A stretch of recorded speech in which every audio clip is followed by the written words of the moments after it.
All right, good morning, karibu sana. It is the 28th of January 2025, the very last Tuesday of this January. I think this must be the 79th day of January. Karibu sana, this is the Morning Cafe. My name is Freddie. Koma kabisa. Koma kabisa. You know, now every day I'll be saying it is the last day of the month of January. Thank you so much for choosing us. My name is Anne Odida. Let's kickstart your day. All right, a quick look at the dailies this morning, and this is an array of local dailies. Depending on which one you like. Hapa ni kama tumefika mwisho. Lakini the big story actually should be this one. Goma falls. This is the New Times of Rwanda. And you'll see why. We'll come back to this because it also features on our local dailies here in Kenya as well. Starting off yes, this is the Daily Nation. Race against time. That's a big headline, but there's some headline here on the front page of the Daily Nation talking about DRC conflict. M23 rebels say they've captured Goma. So it is a big story this morning. The other story. Business Daily, Safaricom takes on Musk Starlink with the subsea cable. And they also have a picture there on the front page of the Business Daily. Victims of Congo war. So definitely everyone is talking about what's happening in Congo. Taifa Leo, Iebc filimbi ya 2027 yalia. Interesting. Waasi DRC watangaza kuteka mji. Pia ni habari imepewa kipaumbele kwenye gazeti hili la Taifa Leo. People Daily, the making of a chopper scandal. Interesting. We'll come back to take a look at this one later on. They do not make mention of what's happening in Congo, but we'll see. All right, on the Star, Matiang'i factor in anti-Ruto Raila wave in Kisii land. Very long headline. Very long. You see, mpaka they didn't have space to up katikati ya Kisii na land. Wamejaza maneno mingi. Pale Star, but we like those people at the Star. Today being Tuesday, it is a free copy of the Star. Not for sale, and it comes with the MyGov pull-out. We'll be back to take a look at this paper shortly. Let's cross over our borders into Tanzania. Gazeti la Mwananchi. Vita ya kutokomeza giza Afrika ya kolea. Na wadau wajadili namna ya kujinasua, wabainisha changamoto ya usambazaji umeme kwa wananchi ili kuwainua kiuchumi. Marais Afrika kutoka maazimio mwelekeo mpya Dar hii leo. At least now utaacha kuwaambia wananga stima, Fred. Acha tuone, wanazungumzia Afrika, lakini jirani ni kweli anahitaji stima. Anahitaji stima. Yep. Vidokezo zaidi kwenye gazeti hili wanasema agizo la Trump la tekelezwa rasmi Tanzania. Kujiondoa kwa masuala ya WHO. Habari yenyewe pale. Masuala ya elimu, fursa waliofeli kidato cha 4. Matokeo ya mtihani wa taifa wa kidato cha 4 yametoka yakiacha maumivu kwa maelfu ya watahiniwa waliofeli. Je, hawa waliofeli wamefika mwisho wa safari? Wanasema kuna fursa, just like it happens in Kenya. This time around they've been given an opportunity in July. You can actually resit your KCSE in July if you failed. Best sitters. So yes, that is Mwananchi. Remaining in Tanzania, we take a look at the Citizen. Driving collective action for a sustainable future still matters. Climate change being given prominence here. Jana na leo. Now the 2-day mission 300 Africa Energy Summit kicked off in Dar es Salaam yesterday, highlighting the urgent need for collective action to achieve the continent's ambitious energy goals and tackle challenges that hinder access to electricity. Right. $25 billion. This is the annual investments in Africa's renewable energy sector that could increase electricity production by 20%. This is key not just for Tanzania, but for Kenya as well. We have our own issues with power, maybe not to the extent that majirani wetu wako nayo. Sisi gari moshi haizimi kwa msitu sababu hatujaweka stima. Lakini ni sababu tulijua shida za stima. Matters politics. Chadema elders council chairperson vows to push for elderly rights law.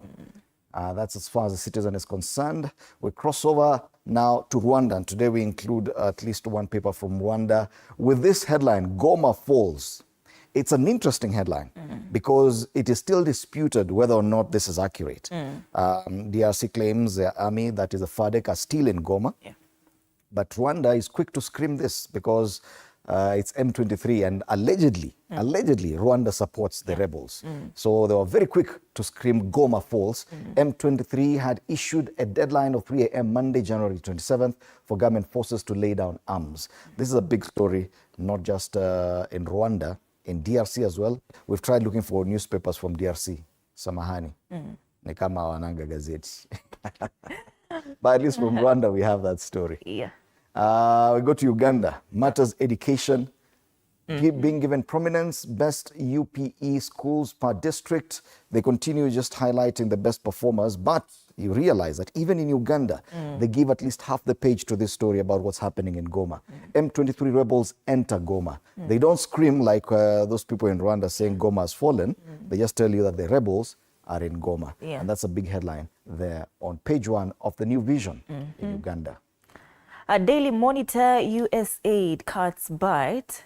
Now, US President Donald Trump's January 20 executive order freezing aid to foreign nations has thrown many programs in Uganda off balance, with projects being put on hold and millions of people benefiting from health funding staring at a bleak future, and they say they're on their own. Yes. The HIV pandemic in Uganda is still huge. So they have a huge HIV burden. So they say since 2004, the majority of HIV patients in Uganda have been depending on the PEPFAR-supported ARVs. Now with this freeze in funding through WHO, what happens to the HIV fight in Uganda?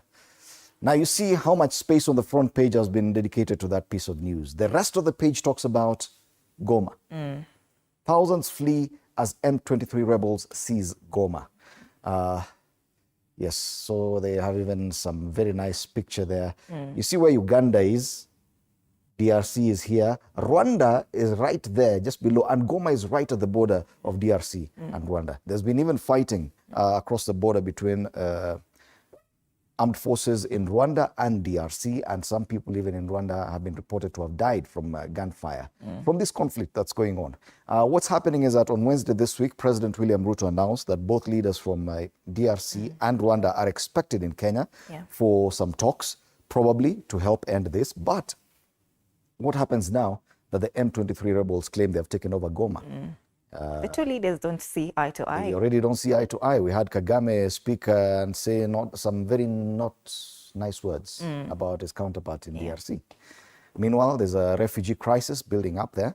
You can see at least 10,000 people have had to flee Goma to other places. That's the Daily Monitor in Uganda. So yes, indeed, you can see across all the dailies, we have a big discussion around what's happening in DRC.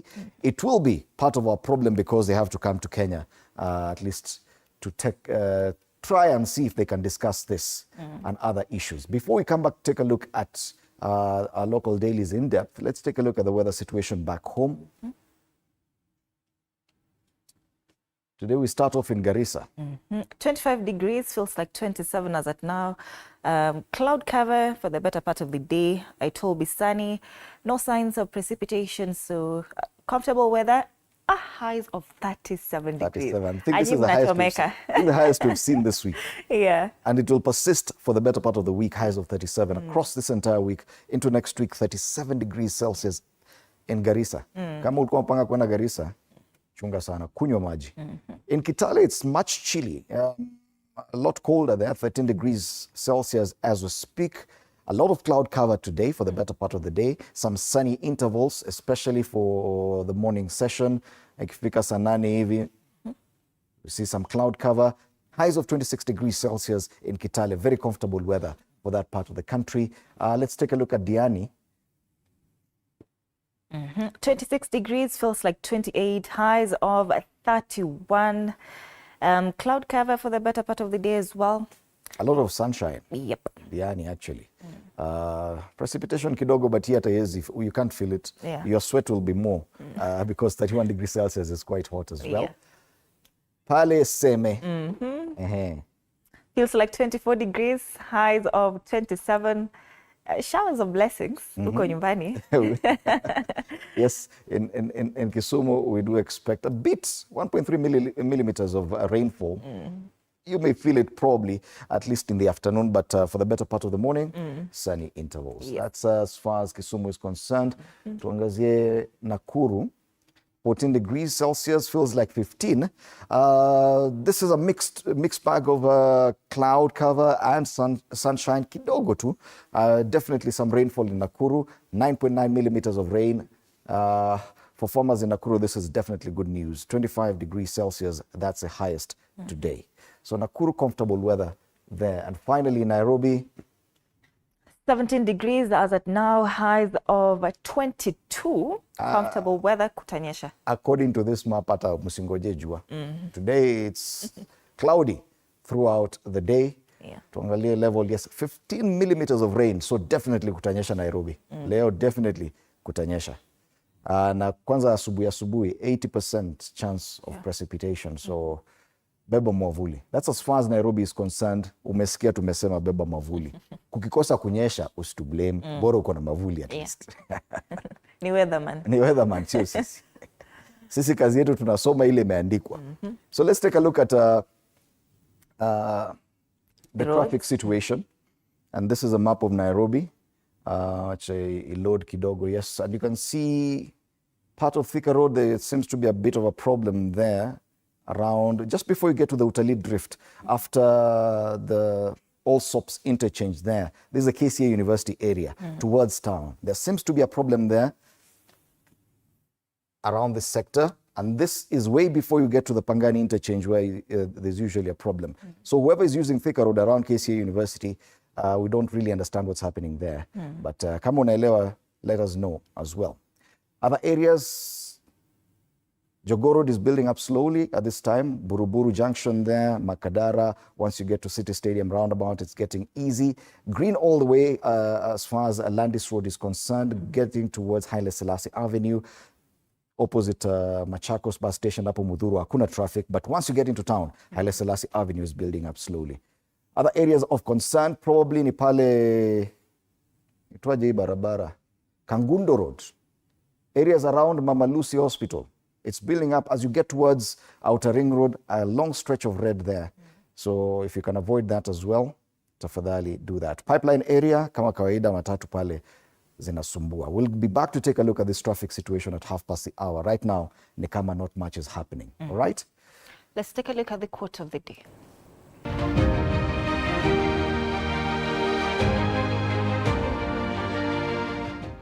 The biggest adventure you can take is to live the life of your dreams.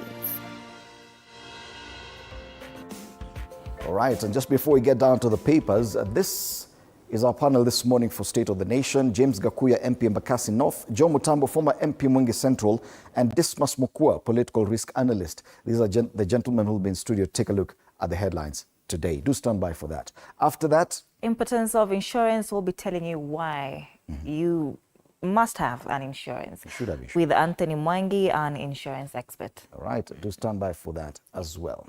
So we start off with the Daily Nation this morning, and it's race against time in search of new IEBC. The Independent Electoral and Boundaries Commission could be fully constituted within the next 3 months, following the swearing in of a 9-member selection panel to recruit commissioners. The absence of commissioners over the past 2 years pushed the country into a constitutional breach, as key functions such as the conduct of by-elections and review of electoral boundaries missed their legal deadlines. This story has been covered on pages 4 and 5 of the Daily Nation today, and they say pressure has been mounting on the government to expedite reconstitution of the IEBC ahead of 2027 polls. We had already started early campaigns, lakini the referee ata hayuko. Tulia.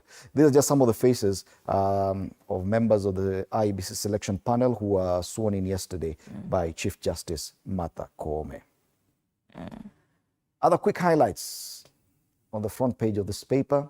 Will dethrone Ruto and deliver Kenyans from high taxes, says Gachagua. The story is on page 8, and you can see a very interesting photo there of the Wiper Party leader, Kalonzo Musyoka, former Deputy President Rigathi Gachagua, DAP Kenya Party leader Eugene Wamalwa, and Senator Onyonka of Kisii, who I'm not so sure who he is representing there, but he was there. Na kainua mikono hivi wote.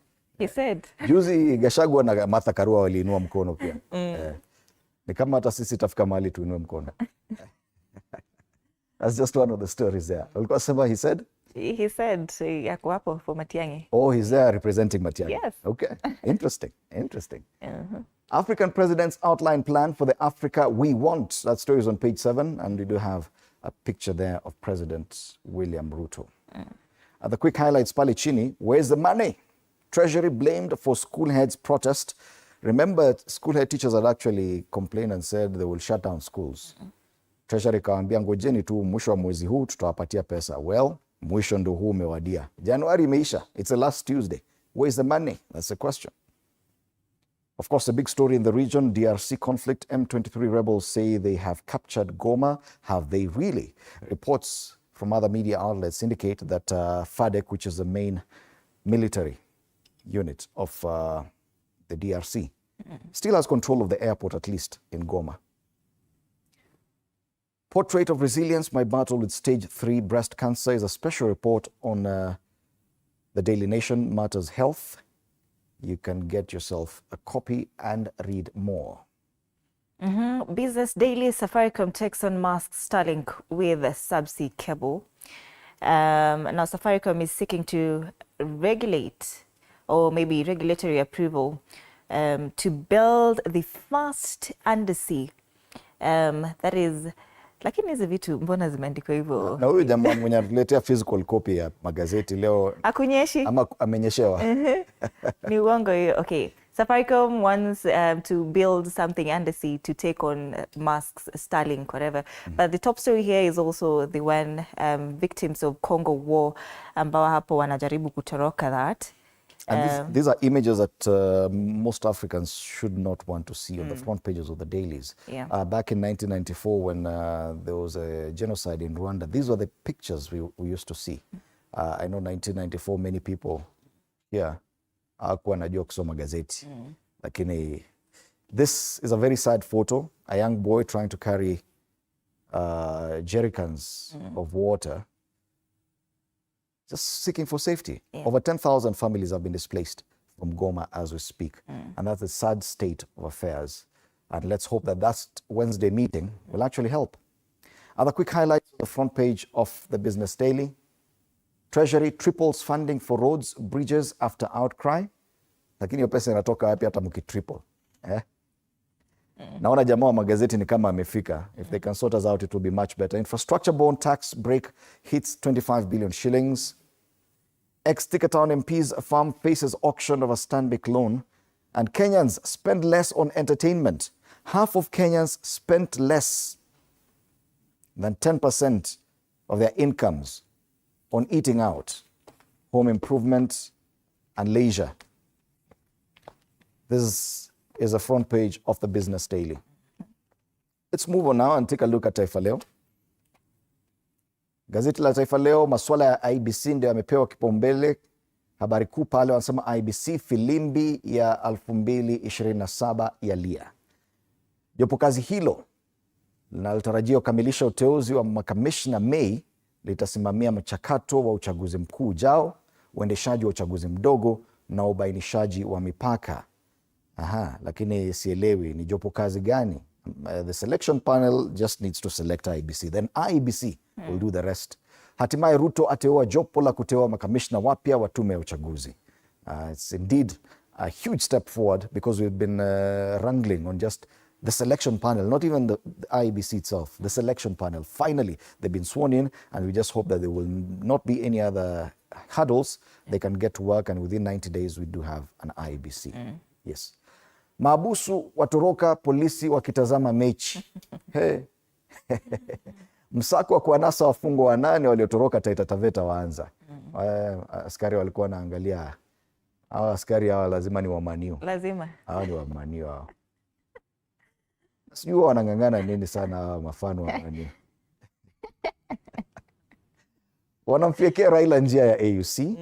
Ni baadhi tu ya viongozi wa Afrika waliokuwa hapa jana. Kulikuwa na mkutano na Rais Ruto. Ule jamaa wa Ghana anaitwaje? Mahama. Yes, John Mahama pia alikuwa pale. Wanamfiekea Raila njia ya AUC. Februari imewadia, tutaangazia masuala ya AUC kwa kina zaidi. Sifuna atoke ODM, sasa Aladu anasema. Mbunge amshutumu seneta wa Nairobi kwa kupinga serikali jumuishi na kuchangamkia Gachagua. Kwambia siasa za Kenya. Very interesting. Waasi DRC watangaza kuteka mji, lakini habari hii tumesema ni tutazidi kuipa kipaumbele tukitarajia kupata vidokezo zaidi kutoka upande ule. Wakazi watoroka mji mkuu wa mashariki, M23 wakizidisha mapigano. Na makundi ya simu Homa Bay yapigana, wafuasi wa wanasiasa wawili watandikana na kujeruhiana. Habari kwenye ukurasa wa pili wa Taifa Leo.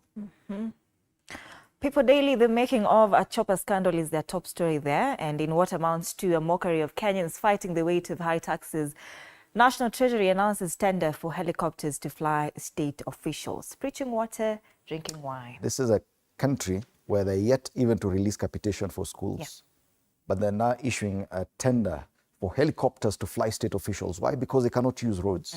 Yes, they are extra special. Kabisa waizi. Wanaitwa sky team. Squeezy. And you know, last week in one of the dailies, they talked about this particular CS for Treasury and the CS for Energy, Opio and I, that once they go back to Nyanza, they're just using choppers to fly from one place to another to attend funerals and weddings and such. And they came out guns blazing. They were not happy with that piece of news. Then a week later, Treasury announces a tender for helicopters to fly state officials. Only in Kenya. That's the People Daily, the big news there. The other story? Gachagua, Kalonzo, Matiang'i in race to form Grand Coalition for 2027. Now you see why Onyonka was there. Oh, now I see. Yeah. Okay. Yeah. Interesting. So that is DAPK. Gachagua is also set to form his own political party to oust William Ruto come 2027. Kaende. Yeah. Farouk rekindles Kalenjin rivalry is another story there on page 8 of the People Daily. Wanamwambia ati anachomea mdosi. Yeah. Siasa za Kenya. And governors, national government agree on bursary. Glory at last to governors, you know. They really wanted to get powers to hold these bursaries. Wakumbuka walikuwa wamekatazwa na COB. I still don't understand. Education is not a devolved function, but governors are so intent. Si ati wamefanya kazi zingine wakamaliza. They are so intent on dipping their hands there. Matters education. Anyway, ni hapa Kenya tu.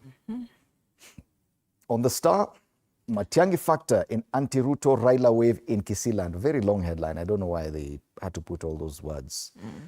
In fact, Matiang'i factor alone is enough. Politicians from the region say their community has been shortchanged since Uhuru Kenyatta's super minister left government. And they've given 2 pages to this story, pages 4 and 5. And they're threatening to walk out. Gusii community leaders consider mass walkout from ODM, say they are sidelined. You realize that picture we were seeing of Richard Onyonka. Richard Onyonka is actually a member of ODM. Yes. He is the only ODM member. Unaona Sifuna anaambiwa pia atoke chama sababu aliangalia hivi Gachagua. Onyonka ataambiwa nini? Other quick highlights on the front page of this paper. Friends of foes, Uhuru Ruto puzzling detent as 27 years. Invasive apple snail threat to rice crop, experts caution. These are just some of the other stories being offered on this paper. Remember, being a Tuesday, the Star is not for sale. It is a free copy that comes with a MyGov pull-out. For government tenders and job opportunities, you can see the inside of the Star. Finally, let's take a look at the Standard.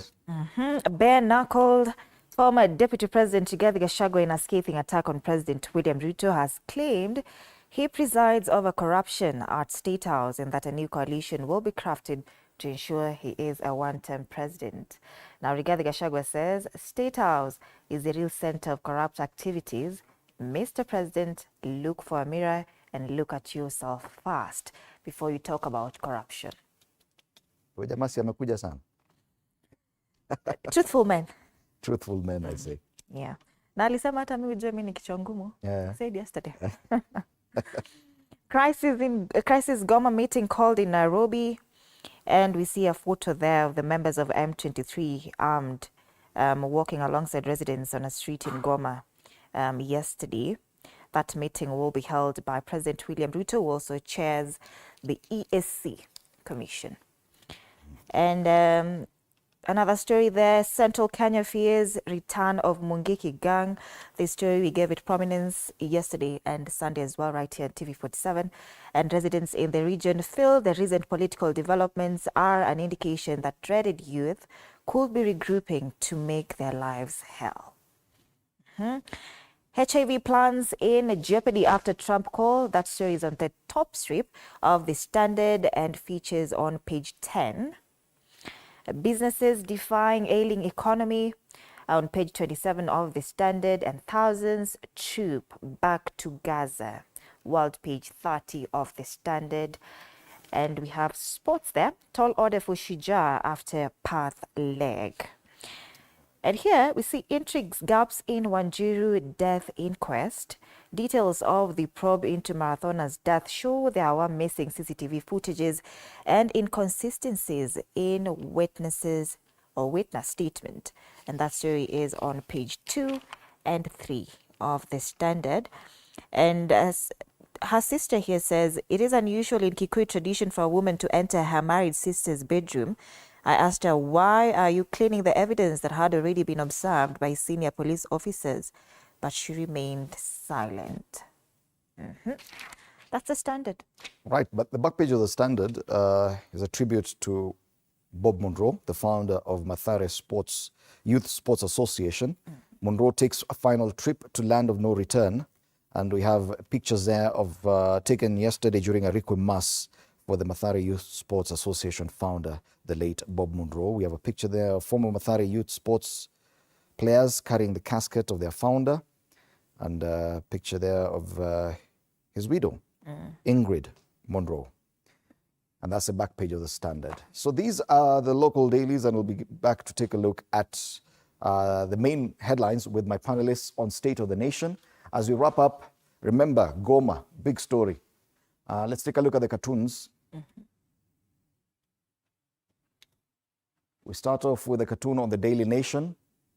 We have a picture of someone with a collar.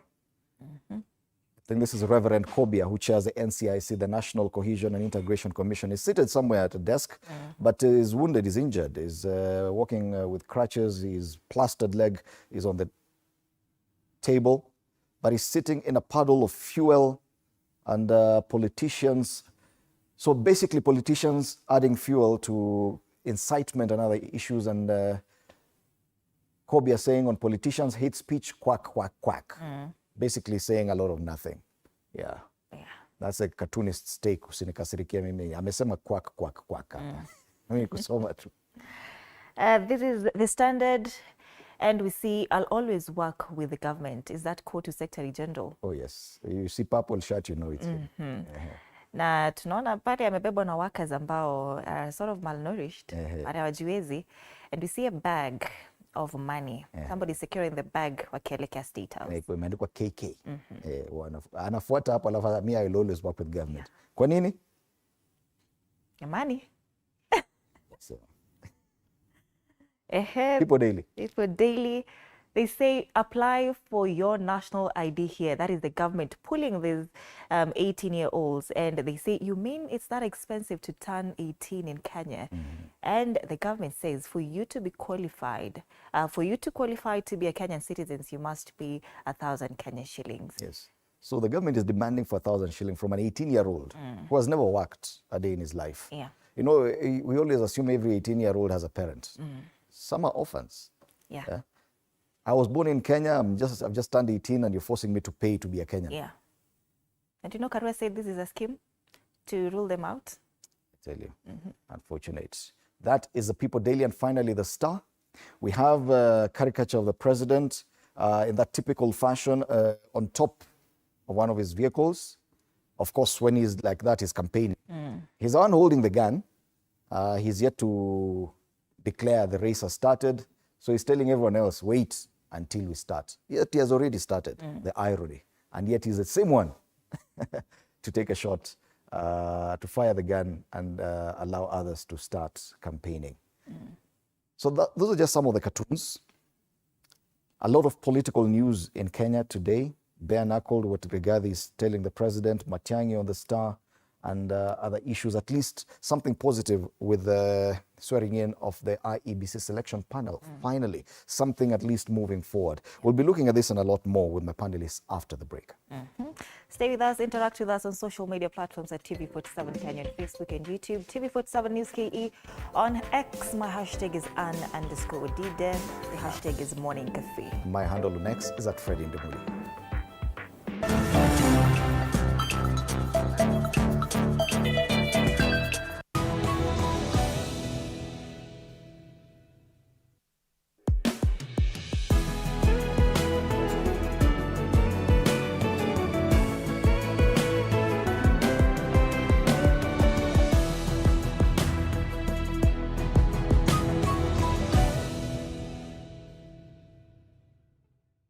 Are you ready to elevate your business game? As long as you're earning something, there's always that opportunity to save. And you start with where you are. Kama wewe ni mfanyabiashara, huwezi kaa bure, unajipanga taratibu vile inavyofaa. Join us each week as we dive into the stories of the world's most driven entrepreneurs. When you pay attention to detail, you get luxury items. The Grind, where business meets brilliance. Tune in every Monday at 7:30 p.m. because your business deserves the best.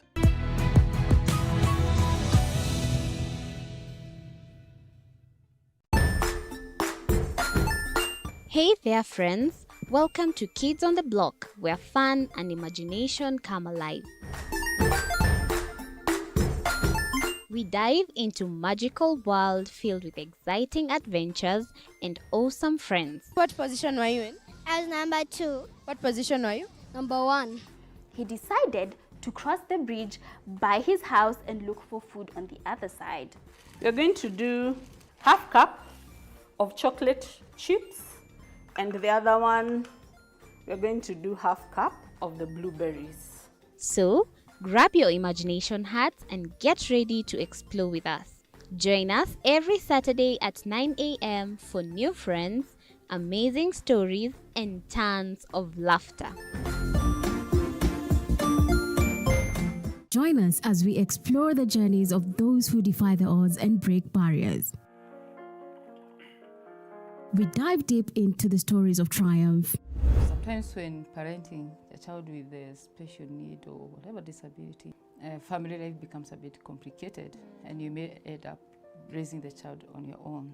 Here, we inspire. I have a farm which one we showcase with other dyslexic youths and autism how to farm. Motivate. It's never easy, but what we do, the best thing is to work with another parent who has an elder child than yours. And break through the barriers one story at a time. Push your boundaries beyond the limit. Saturdays at 8 p.m.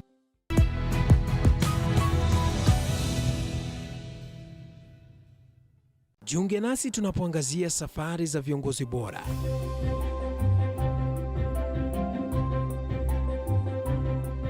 Kutoka kwa ushindi mkubwa hadi masomo magumu. Wakati wetu kwamba wasichana si wa kusoma, ni wa kuolewa, ng'ombe ipatikane, wazazi wakuwe watajiri. Tunashughulikia yote. I wish I were a better investor.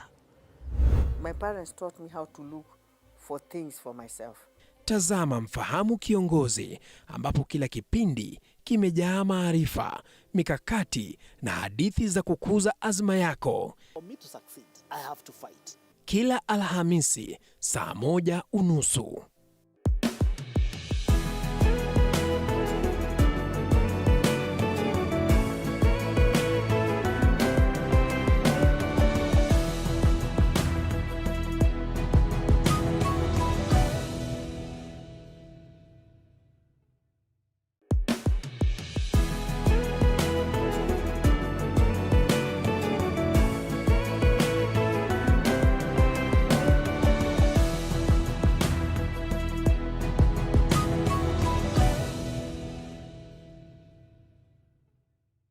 you ready to elevate your business game? As long as you're earning something, there's always that opportunity to save. And you start with where you are. Kama wewe ni mfanyabiashara, huwezi kaa bure, unajipanga taratibu vile inavyofaa. Join us each week as we dive into the stories of the world's most driven entrepreneurs. When you pay attention to detail, you get luxury items. The Grind, where business meets brilliance. Tune in every Monday at 7:30 p.m. because your business deserves the best.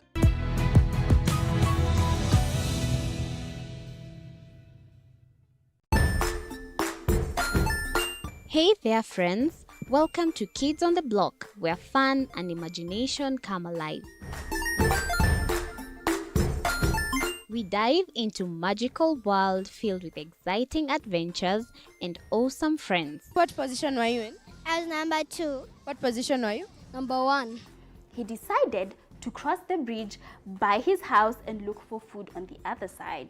We're going to do half cup of chocolate chips, and the other one, we're going to do half cup of the blueberries. So, grab your imagination hats and get ready to explore with us. Join us every Saturday at 9 a.m. for new friends, amazing stories, and tons of laughter. Join us as we explore the journeys of those who defy the odds and break barriers. We dive deep into the stories of triumph. Sometimes when parenting a child with a special need or whatever disability, family life becomes a bit complicated and you may end up raising the child on your own. Here, we inspire. I have a farm which one we showcase with other dyslexic youths and autism how to farm. Motivate. It's never easy, but what we do, the best thing is to work with another parent who has an elder child than yours. And break through the barriers one story at a time. Push your boundaries beyond the limit. Saturdays at 8 p.m.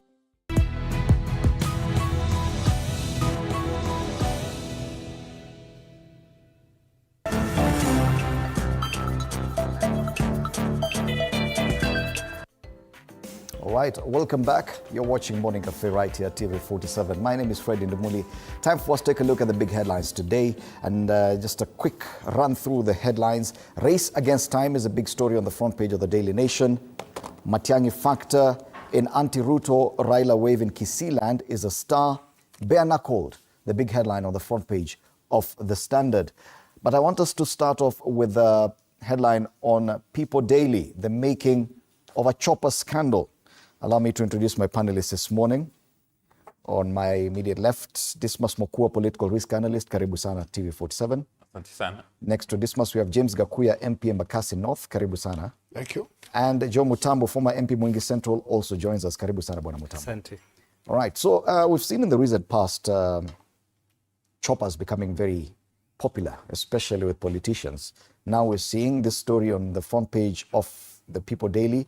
They say in what amounts to a mockery of Kenyans fighting the weight of high taxes, National Treasury announces tender for helicopters to fly state officials. The story is on page 3 of this paper. This is the People Daily. In a clear case of one preaching water and drinking wine, Kenyans will have to dig deeper into their pockets in the coming months to cater for chartered helicopters for President William Ruto's administration. In a move that amounts to a mockery of the IMF-backed austerity measures, the Treasury has called for multi-million tender for the supply of high-class choppers to be used by state officials to fly across the country. It's something we've seen, definitely, with a lot of state officials. And one wonders the necessity of this. Yes, there's definitely some luxury saving when it comes to time, but is this really necessary at this time when even capitation to schools is yet to be released? Dismas. Well, you're making in my view, the wrong comparison, but a government must be effective and efficient. And I suspect at times that there's need for the public servants of rank to use choppers when they're under time pressure, but it must not be made the norm. It must not be made the norm that it's the default setting that somebody is moving from point A to point B, a very short distance, and then they have to use a chopper.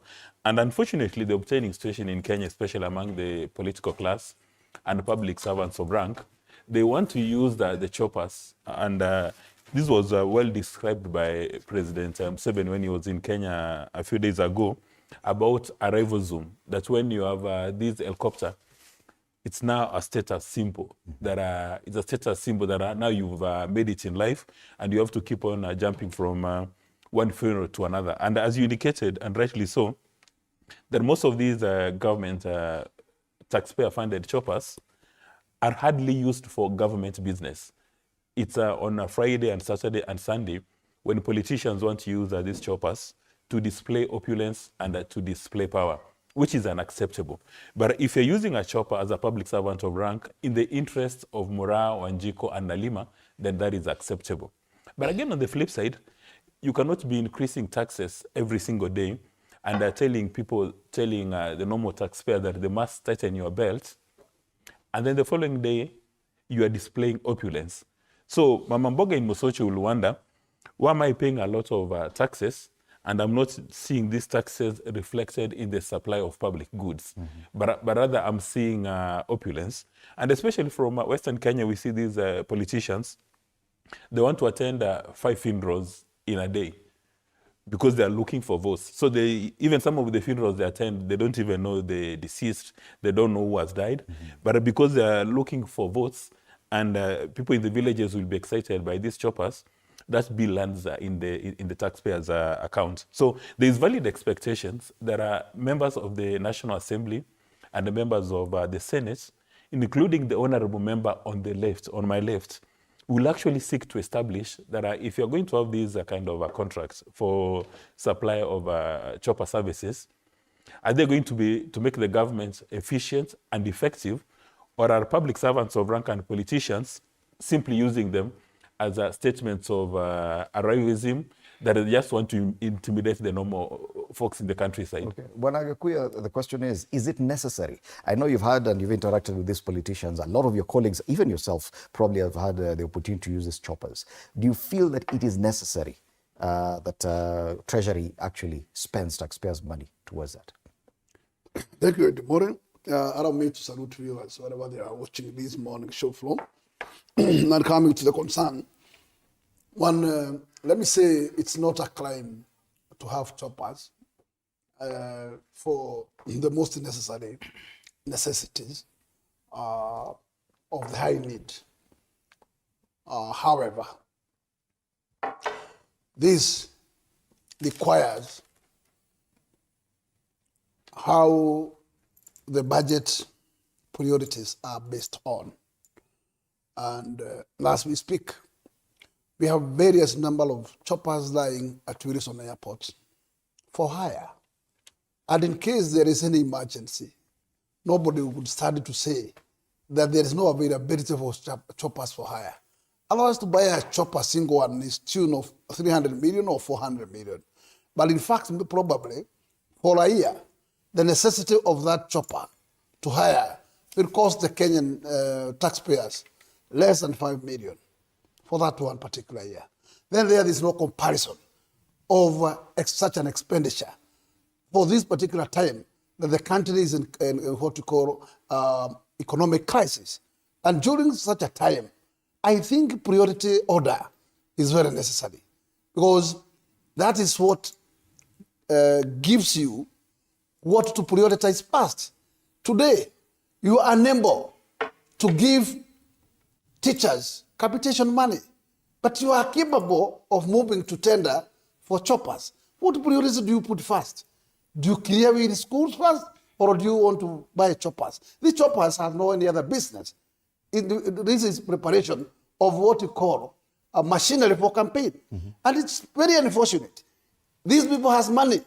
They should buy their private choppers. They should not hide under the carpet to use taxpayers' money, buy a chopper, and turn them to campaign machinery. You've introduced something very interesting there, that this could just be preparation for campaigns.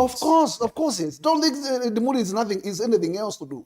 This is exactly what is happening, and this is machinery for preparation of campaign. Yeah. And this is because the number is so big to carry the members of parliament. At least we require not less than 10. So therefore, because the state would like to use taxpayers' money, they will buy, the taxpayer will pay, but the usage is not the purpose. It is purely for political purpose. Okay. And to me, this is not a priority at all. And I would like to stand here to say, I condemn it to the highest order. Okay. This should not be the priority at all. I am aware that, in fact, during time of examination, and especially during the rainy season, we require such choppers to make sure where it is not possible is possible. But we have many enough for hire. And probably they're tendering for hire, not to buy choppers. But either way, the use of helicopters by senior government officials, this is a country where we have a reasonably good road network. Are we saying that these officials are not able to use the road network as it is right now, Bwana Mutambo? First and foremost, I would like to speak as a pilot, right? And I know the efficiency of a chopper. Actually, I'm a chopper pilot. That's what I trained. Coming back to the question of what government is doing. One, before we criticize it, we need to ask ourselves, what is it for? Number one. Number two, we cannot condemn and say they want to use these choppers for campaign. There is a formula of using government machinery in campaigns. Not only choppers, even GKs. Kagua here, he may have a CDF, either van or a vehicle for CDF. He cannot use it to campaign, and he knows that. And every sound... Is that a reality? That yes, they don't use it's a reality. vehicles? It's a reality. I have been a government officer, and I was also campaigning. I never used a government vehicle to go to campaign with it. I used mine, right? Choppers are out there for hire, as he's alluding to. But the question is, how much do you spend to hire a chopper? And which is lesser evil, to buy or to lease? I'll give you a quick mathematics here. To hire a chopper costs around $2,000 a day, an hour. If somebody goes with that chopper for 5 hours, that is $10,000. If you do that 5 times, it's 50. Times 12 is $600,000 within 1 year or more. If you spend that chopper hiring, and that is what is happening today. It's only that it's not highlighted out there. But government officers, government officials are hiring choppers to go places. Every day they are using them. And it is costing Kenyans a lot of money. It's only that we have not taken a pen and paper to calculate how much we use to hire choppers. I would want to hone mine as opposed to hiring. I started using choppers, and I don't know why choppers are associated with politicians. I started using choppers when I was a businessman. I was not even a politician. For more than 5 years, I was using chopper, and I was not a politician. And I know there are so many Kenyans out there who use choppers, and they are not politicians. So associating choppers with politicians is unfair. It is Kenyans who use choppers, not only politicians, let me tell you that. I know, and I know, I can tell you so and so and so and so. They either own or they use choppers for their own businesses. One instance that I can remember last year is when there was this tree planting exercise across the country where cabinet ministers were required to move from one place to another to planting trees. And in one instance, a CS was assigned Meru and Busia. And they had to fly to Meru, plant one tree, fly to Busia, plant a second tree. And many people wondered, is that prudent use of taxpayers' money just because there's availability of choppers?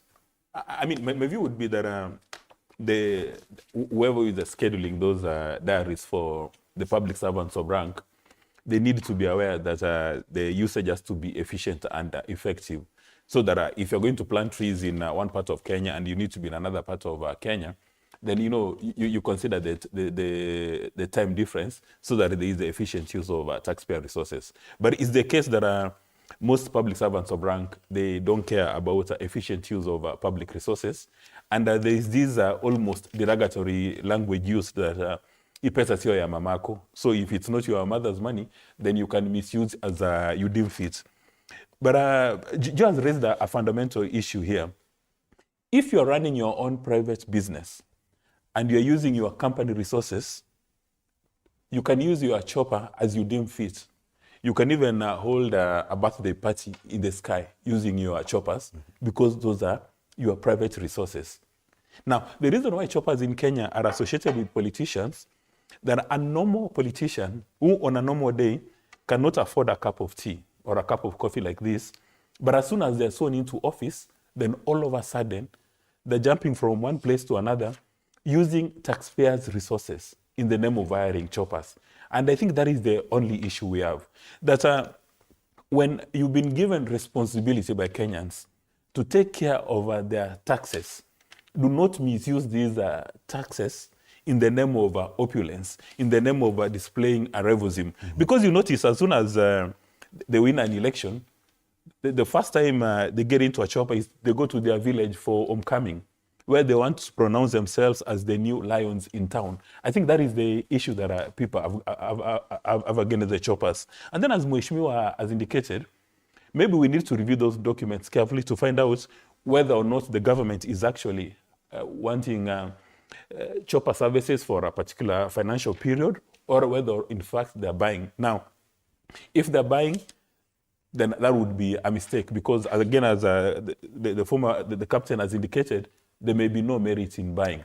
And then also look at the details is the National Treasury has invited sealed tenders for the provision of services, i.e. provision of chartered helicopter services. So they're not buying. Yeah, yes, obviously now they're not buying. Leasing, yeah. Then now the next thing we need to establish is how many financial periods. Is it going all the way to 2027, 28? And then also Joe has indicated there are politicians who are assigned GK assets. They do not use GK assets for campaign. But when you go granular, you discover that all these cabinet secretaries, principal secretaries, some of them are already on campaign mode using GK vehicles. Not just only vehicles. They use taxpayer resources to come up with billboards all over town. Sometimes the cost of a billboard is much higher than the cost of the project. Somebody goes and launches a project of 500,000, but you see 10 billboards. Even some governors have been accused. They spend more money in launching a project than the actual launch. And the gentleman on my left, they need to come up with a legislation. If you drive through Nairobi, the images you see of elected leaders, this road brought to you by an MCA, this road brought to you by a governor, this road brought to you by somebody else. So you begin to wonder, has this road been financed by taxpayer resources, or is these governors and MCAs who have sold their cows and goats to finance this? Right. In my view, we need a legislation to bar politicians from plastering their images and faces all over. Okay. Even some of the posters you see on social media about government projects and achievements, these are cabinet secretaries, principal secretaries, all of them are competing. So you wonder, when you see this poster, are you supposed to see the image of this office holder or the actual success story that they're telling us? Okay. But Bonagakuya, there's the issue of what is this government communicating to Kenyans? Last year, the president was big on austerity measures. We have been taken through a period where we're told we are in dire straits. We do not have money. Yes. Even parliamentarians have had to change their transportation when you're going to probably the coast and you've had to use the railway instead of using aircraft. Now, when we see such a headline, when we're told we don't have money, what kind of communication is that to Kenyans? In the morning, let me say, as much as my good friend, Joe, who want to support the move to have choppers, I would drastically say there has to be a very merited need for such a purpose. And we should not be putting budget, a heap of it, because we understand how state operates. And we are not new with the state. Mutambo want to tell us that, in fact, there's no misuse of government vehicles. I can tell you, Idimuli, I am a witness in the last campaign. We were a heap of government vehicles were used. Let me tell you what they does. They only changing the number plates. And they know where they sorted the number plates. We've seen that. And I can tell you, and these GK government vehicles are even fueling free for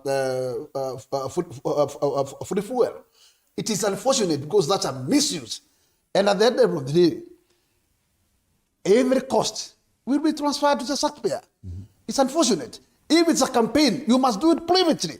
And there's no need at all to misuse any single coin for public taxpayer. And I can tell you, my worry is such an authorization of such a tender, if there is no measure and clear cut of what purpose, what merit, then it will move to what you call misuse. And let me tell you, you find these choppers being taken, but actually the bills will not be going to private. The bills will go into the taxpayer. Very unfortunate. And we know how misuse of state it is. And I must stand here to say, I know how misuse of government vehicles is being done. And likewise, is going to also to be taken to the choppers. And we do not wish to have such a waste of resources at a time of critical like this one. I can tell you, we have many other needed and funded gaps. Can you first and foremost deal with them? Instead of dealing with what we call now this kind of hyping of chopper use, I can tell you, unless there's an emergency, that's only when you can go for chopper. Yes. Otherwise, I can tell you wherever it is possible, use road networks. We saw President Yoweri Museveni drive all the way from Kampala to Kisumu with his entourage and went back. Yet our politicians were moving from that meeting to their homes using choppers. Bwana Mutambu, there's definitely the risk of misuse of government resources once they're made available like this. In any business or in any operations, risks are there. We are not saying that there's no risk. And what I'm saying is that the normal procedure, if we as Kenyans, you know, we have laws. Even God gave Moses laws. How many people follow or followed them? We have constitution. Do you follow it to the letter? We have regulations on how to use government vehicles. Do we follow them to the letter? What we need to do is to hold those who are misusing accountable. All right? The issue of ministers using the government vehicles for political reasons. Actually, our constitution, the way it is defined today, CSs are not supposed to be politicians, and they are not supposed to engage in politics. That is how our law is. That is how we have defined our operations in government business. You are CS, keep off politics. You are not supposed to do politics. So, when we say that we cannot make a provision to hire chopper, and I remember Kenyans, you know, sometimes Kenyans, we need to ask ourselves questions. I think we demand too much. I remember when there was attack in Garissa, and the soldiers took too much time before they reached there. The police? The police took time to reach there. We were like, why can't you fly there? Why it is us who actually condemning the police for not using the quicker means for to reach there. Agencies, and everything in government, we need to understand it has to be budgeted for. So when such a calamities occur, and here we are criticizing the same government. We are saying, you cannot do this, you cannot do that. Okay, fine, we don't do. Then something happens. And if you need to hire, you know, we have also to follow our procurement rules. If I need to hire a chopper, I must follow a procurement rule. Is there any company which has been listed to provide those services to either police or to those service providers? Is there any company listed to do so? The answer is no. So once the minister or any government officer goes to hire a chopper, the same career will come back. Who gave you authority to hire this? And then at the same time, when they are saying we want to make this right, we are here telling them we are doing the wrong thing. At least this is our country. And we raised the issue of Museveni driving. There are people who have height phobia. You remember during Kenyatta time, he even never went to 6th floor where his office was. He said, I need my office in 2nd because he had that height phobia. And he used to drive all the way to Mombasa, Kenyatta. And like these others who are flying. So people are different.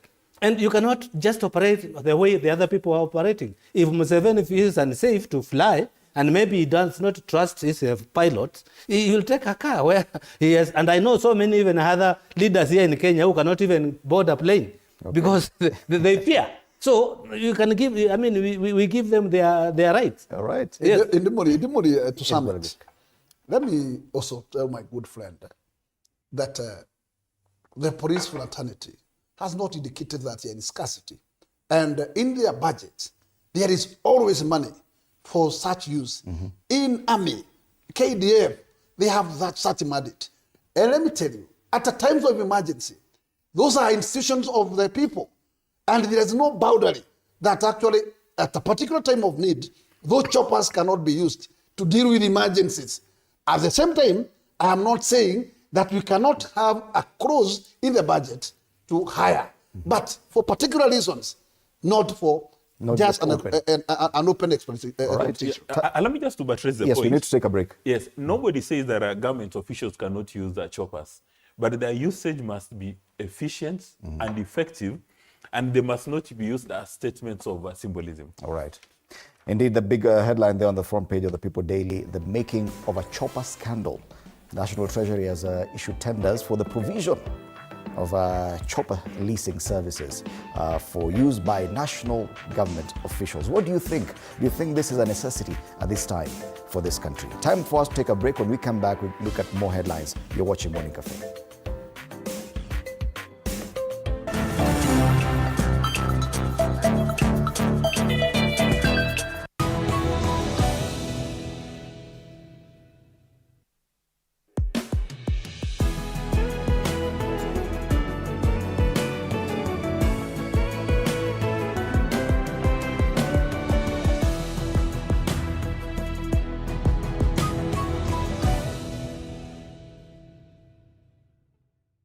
Are you ready to elevate your business game? As long as you're earning something, there's always that opportunity to save. And you start with where you are. Kama wewe ni mfanyabiashara, huwezi kaa bure, unajipanga taratibu vile inavyofaa. Join us each week as we dive into the stories of the world's most driven entrepreneurs. When you pay attention to detail, you get luxury items. The Grind, where business meets brilliance. Tune in every Monday at 7:30 p.m. because your business deserves the best.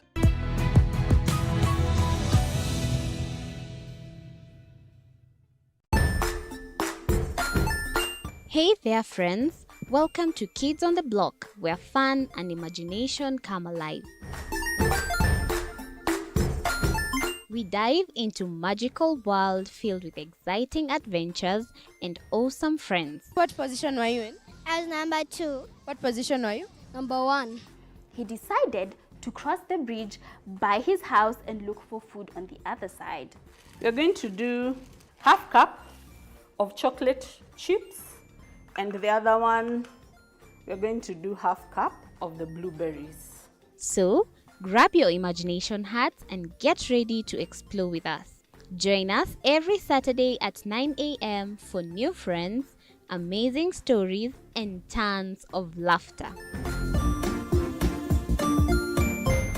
Join us as we explore the journeys of those who defy the odds and break barriers. We dive deep into the stories of triumph. Sometimes when parenting a child with a special need or whatever disability, family life becomes a bit complicated, and you may...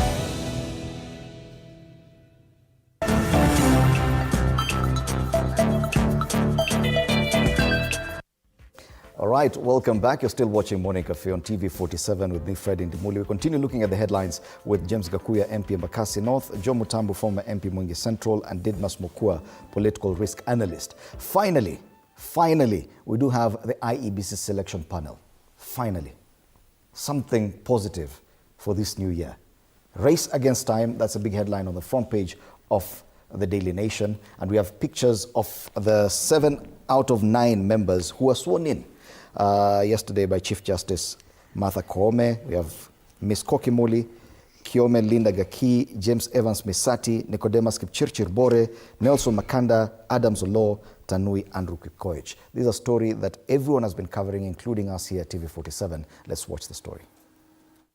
The bodies which are nominating more than 2 persons. Through a special Gazette notice on Monday, President William Ruto appointed the Independent Electoral and Boundaries Commission (IEBC) selection panel to oversee the process of selecting IEBC commissioners.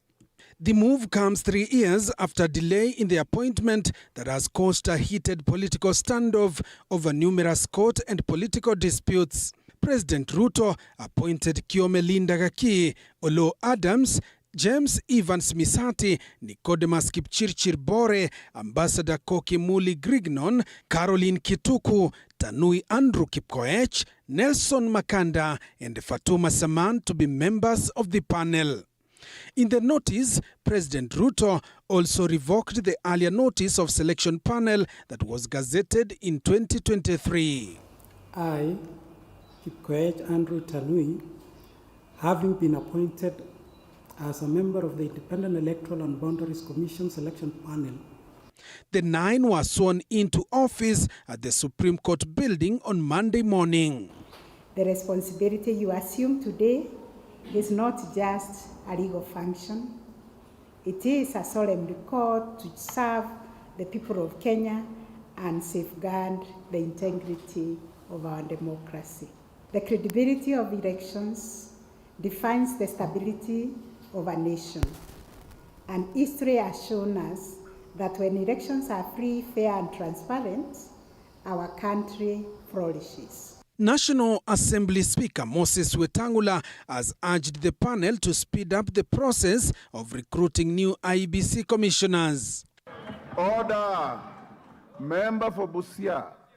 In a statement on Monday, January 27, 2025, Wetangula noted that the mandate of recruiting IEBC chairperson and other commissioners is of huge national importance. He also directed Parliamentary Service Commission PSC Secretary Jeremiah Nyegenye to facilitate the work of the IEBC selection panel in line with the law. Wetangula has also instructed the Secretary to the Parliamentary Service Commission, Mr. Jeremiah Nyegenye, to put in place all the necessary arrangements required to facilitate the work of the panel as obligated by the law. The oath you have taken today is a solemn pledge to Kenya and to serve Kenya with unwavering commitment to the rule of law and the Constitution, which must remain your true north.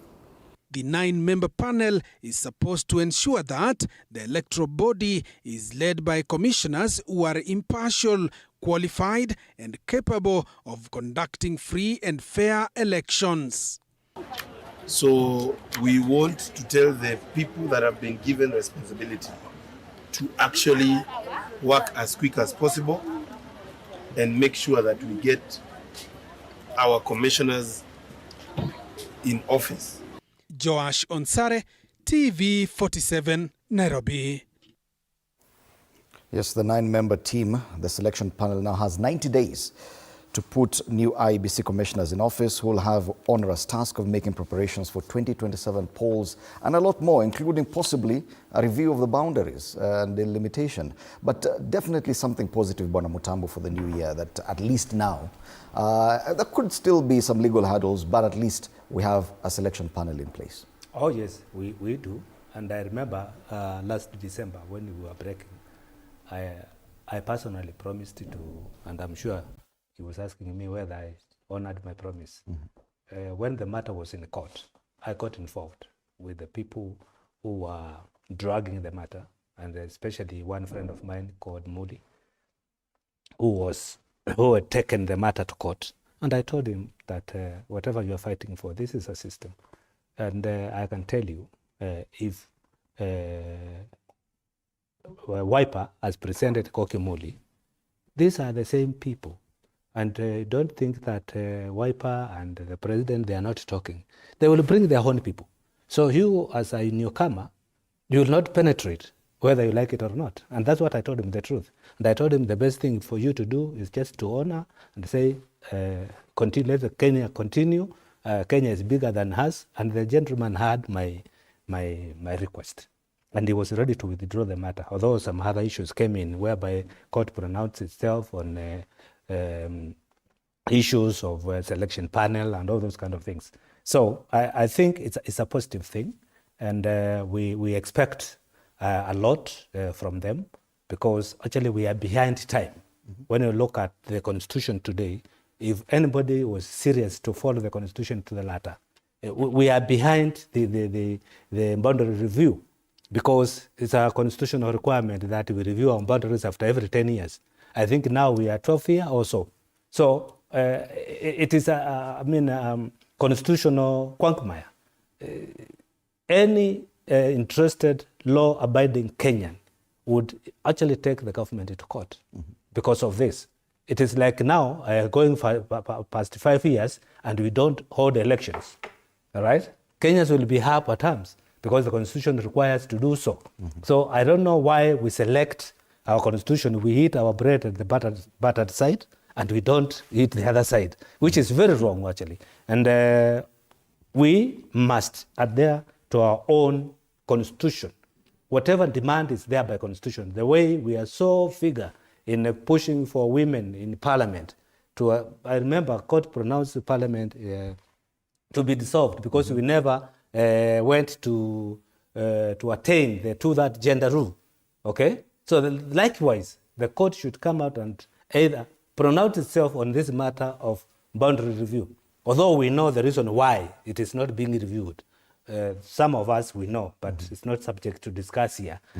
You can see me behind the tent, and I'll tell you why. It is an open secret that politicians have had an interest and were really not keen on having IEBC ready in good time. It's now 30 months to the next elections, and by the time we have an IEBC, if at all this runs according to plan, we'll only have slightly more than 2 years to elections, 2 years and 3 months. Politicians should take the blame for this delay, don't you think, Bwana Gakuya? Let me say, Idimuli, that as much as a politician can be accused of the delay,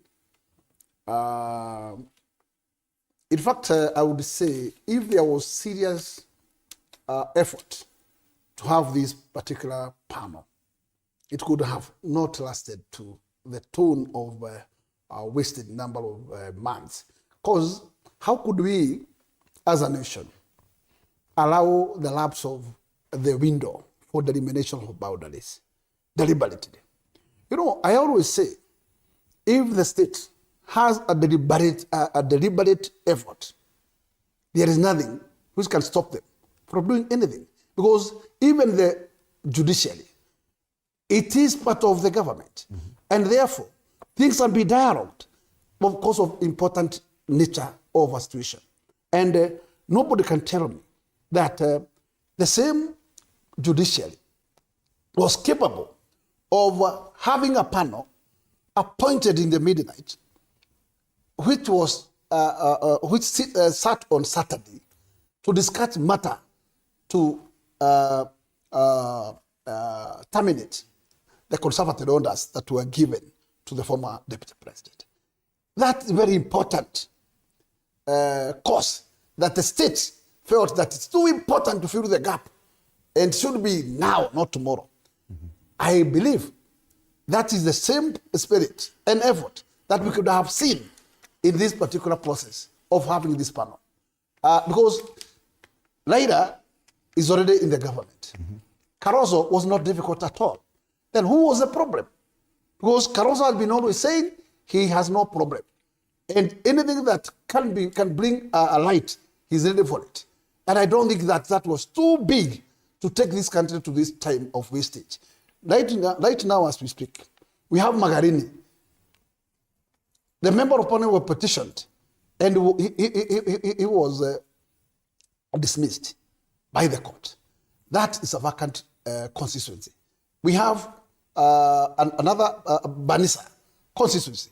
It's a vacant for more than a year. Why do we allow such constituencies to suffer? We have now the current Owandahi, who graduated to the cabinet.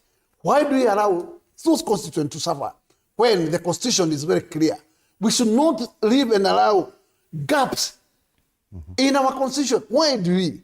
Because we are the constitution holders and we are the protectors of the constitution. How do we protect the constitution when we allow such a major gaps in our processes? And why do you disagree that politicians could actually be to blame for this one? Now, one, I am aware that in fact probably the big monster in this was creation of new boundaries, because probably those new boundaries could favor some regions. And I'm sure that, in fact, even though that will be given alone, it is not going to favor the coming election. The time is not there. Number two, there is also fear of this young generation registration. So there was also deliberate delay. But in fact, I would like to tell you whether there was a delay or not. Even though they could have given only a window of 1 year, if whoever is serious to register, will register. And therefore, I don't think what was a fear for the government. And the government should serve people very diligently, without aims of securing another term.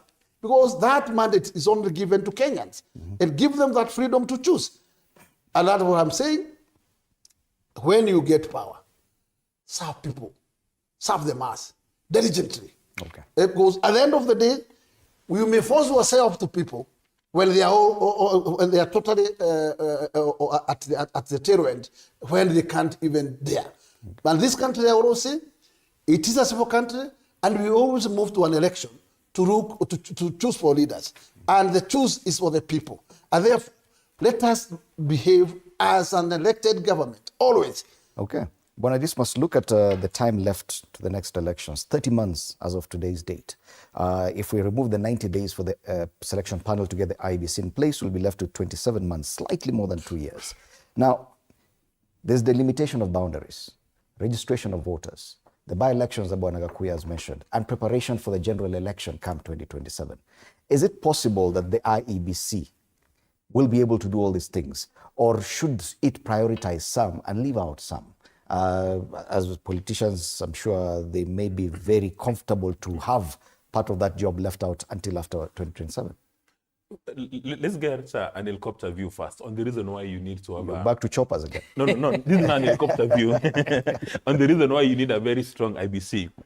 All over the world, elections become very emotional, very provocative, and people become nervous. And for the Kenyan situation is even more complicated. There are near before elections, there's always a waft of tension, and a near after election. That is why IBC needs to have commissioners who will put together predictable systems for unpredictable outcomes, so that when the IBC officers and commissioners pronounce a winner after an election, everybody goes back home knowing that these were free, fair, and credible elections.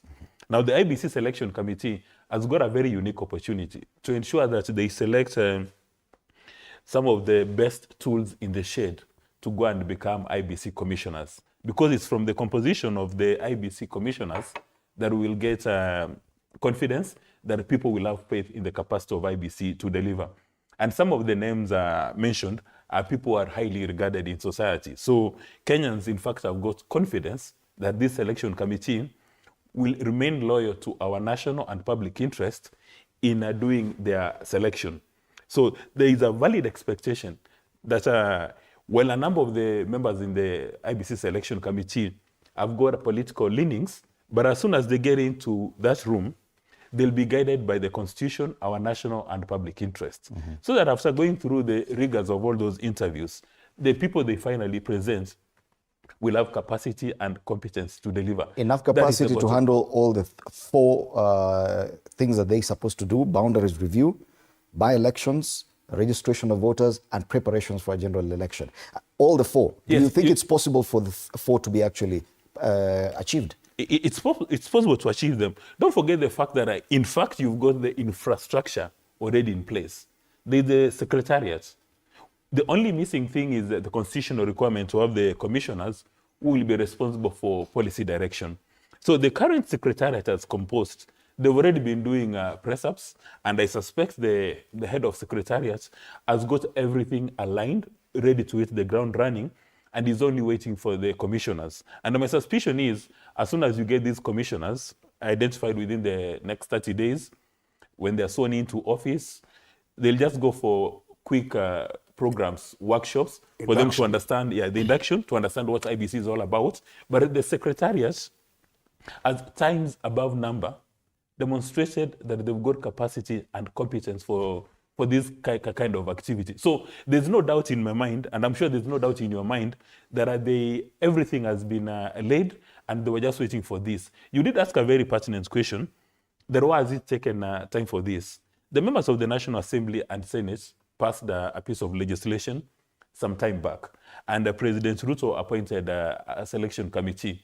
But Mr. Raila Odinga checked in and said, wait a minute, I don't like that composition. So let's go back to NADCO. So they formed a body called NADCO, and again, there were a number of amendments.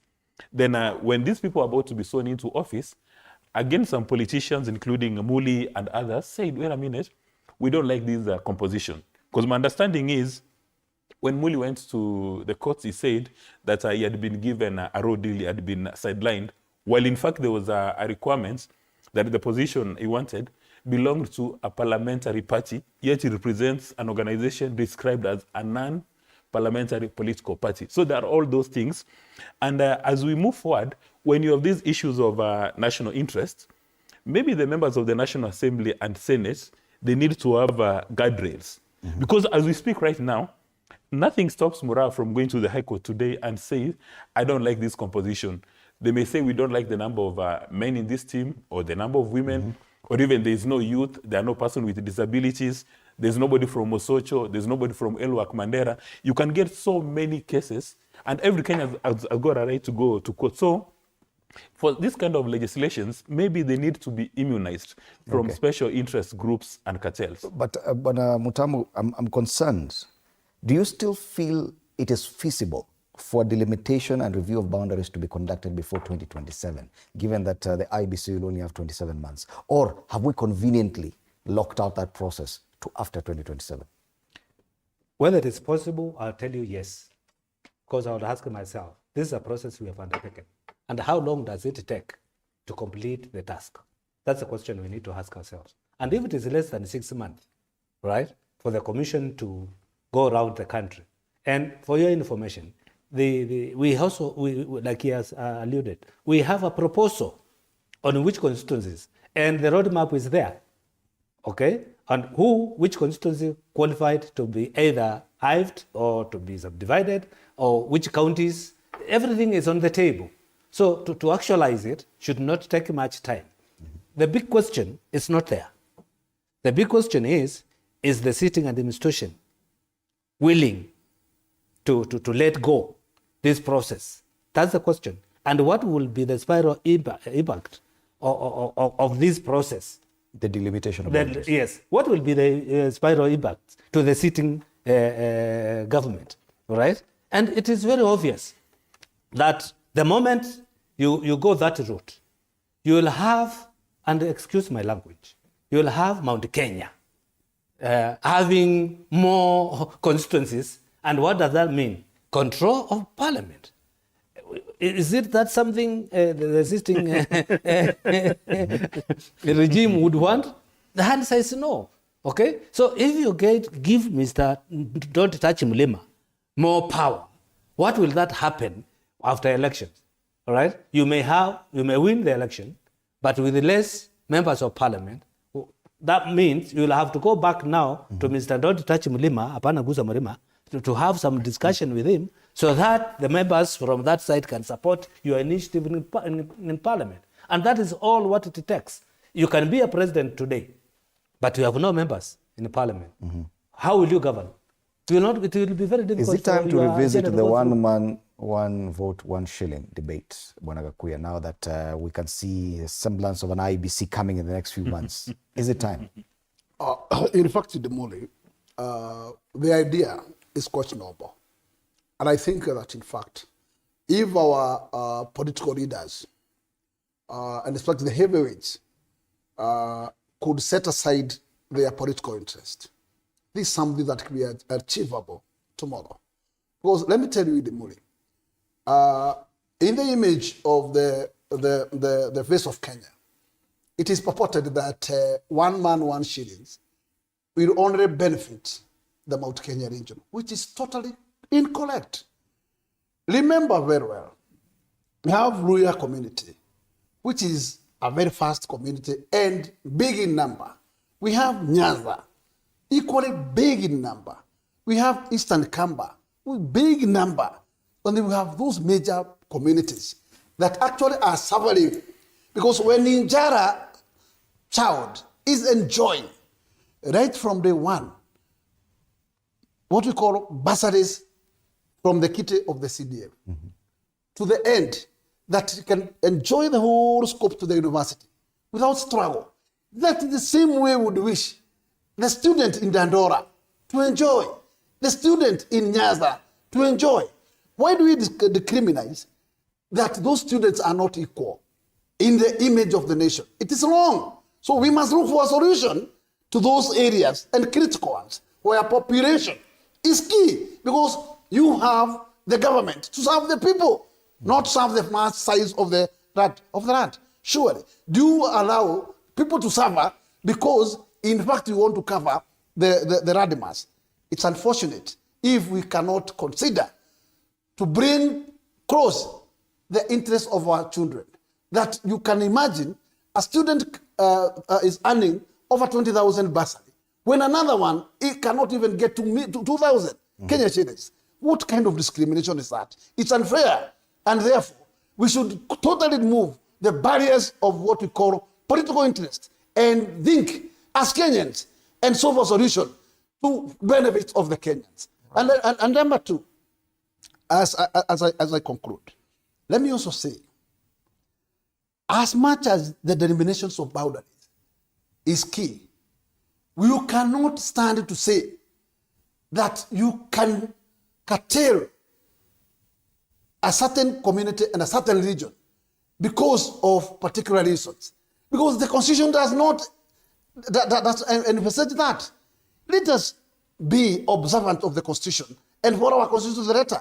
And if really anything is going to benefit people of Kenya who are taxpayers all over, let us not look to those other future benefits. Because if you are going to discriminate people of Mount Kenya, you fail to give them the extra required in the law numbers so that they cannot become added the numbers in the floor of the house. To me, that's not a reasoning. And that's a backward reasoning. And it's a primitive. It is not right at all. Definitely a very emotive subject. As you can see. Now, 27 months to elections. We may say that it is an administrative function. The IEBC can conduct it in 6 months. But with such kind of emotions, definitely that will be one hot potato for the politicians as well. You know, at the end of the day, when you are serving public interest and you are engaged in policy communications, you must be sure that the citizens understand what you are doing, the partners and stakeholders. And the question you raised boils down to communications. That people must be made to understand why IBC is doing anything, so that it's not done in the cover of darkness. Like Mheshimiwa has eloquently put it in a very emotional manner, it's about equity and equality. When you place a huge premium on those two principles, then everybody will be happy. Whether it's a child in Mosocho, whether it's a child in Ijara, the kind of bursaries that they receive, they vary depending on all the variables you are put in the matrix. It must reflect the values of equity and equality. That is the bottom line, and that is what a responsible state ought to do. Like, for instance, farmers from Western Kenya, sugarcane farmers, have been complaining about the sugarcane sector. Now, because of the UDA, ANC, Ford Kenya coalition arrangements that replaced the premium on the sugarcane farming, for the first time, understand sugarcane farmers in Western Kenya are getting a bonus. The only other people in the past who have received a bonus were tea and coffee farmers. Now you begin to see an element of equity and equality, so that nobody in Kenya feels that they are a second-rate citizen or their considerations are not given preferential treatments. Now, when you respect that, then everything falls into place. Now, one of the big challenges of the Kenya Kwanza administration is engaging, as we've said times above number, in policy dissemination and not policy communication. So as we give the selection committee time to come up with the new commissioners, when the commissioners take office, they must place a huge premium on communications, because who are they serving? They're serving Kenyans. They're not serving politicians. Part of the reason why Kenya almost gets into trouble is politicians, that when you are elected and you are a member of the National Assembly, you forget that in fact your description is you are a member of the National Assembly. They forget National Assembly. They think like they're members of a community assembly. That is why they become very emotional. That is why they abandon logic. They forget that we've got a body corporate called Kenya, and you're supposed to be loyal to a country called Kenya. But if you go and you start pursuing tribal interest, like for instance, you saw a number of MPs gathering yesterday, and they're saying that they are now the messiahs. They're going to save Kenyans from the current administration, while in fact, a few days ago, they were in the kitchen. They are the ones who are preparing the food that they're now describing as horrible, as poison food. Are you dismissing the prospects, political prospects? I know what you're talking about, and we're just about to move to that. Are you dismissing the prospects of suitability for that grouping to actually be functional and probably do what they've said they will do? I'm approaching it from a condition called the Stockholm Syndrome, that Kenyans are falling in love with their captors. You've somebody who is holding you hostage, the crisis you have in the Middle East. They're already stepping on your toes. They've starved you for 1 week, but when they give you water, then you start saying, Hail Mary, I like you. While in fact, they've been visiting you with injustice all along.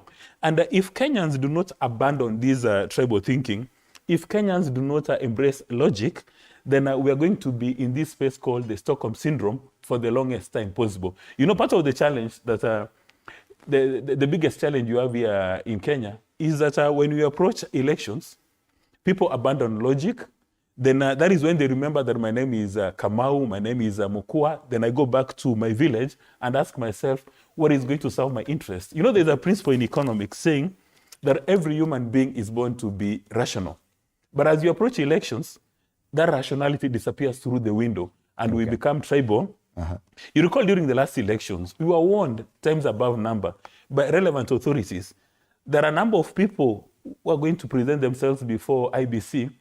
They have embraced impunity, mediocrity, corruption. We were told that some of them are wash. But guess what we did? We went ahead and elected them and expect magic to come from those two houses. Let's get now into that discussion about the making of a coalition. Because the story is there on the front page of the Daily Nation. Up there, one of the headlines, will dethrone Ruto and deliver Kenyans from high taxes, says Gachagua. And the three gentlemen, I think when Mukua was trying to allude to is them, that you call them the supposed messiahs. It's one of the stories covered here on TV47 as well. Let's watch it. The 2027 political train has once again taken a new turn after the opposition leaders Monday afternoon held a consultative meeting to strengthen their political ambitions. It was during Democratic Action Party's unveiling of new offices in Karen when the former second-in-command unleashed fresh battle with his former boss, whom he described as a political deceiver. Gachagua accusing the government of corruption. And we sympathize with you because juzi kumekuwa na opinion poll on the most corrupt person in the world. And we are unhappy that you are rigged. Instead of giving you number one, they gave you number two.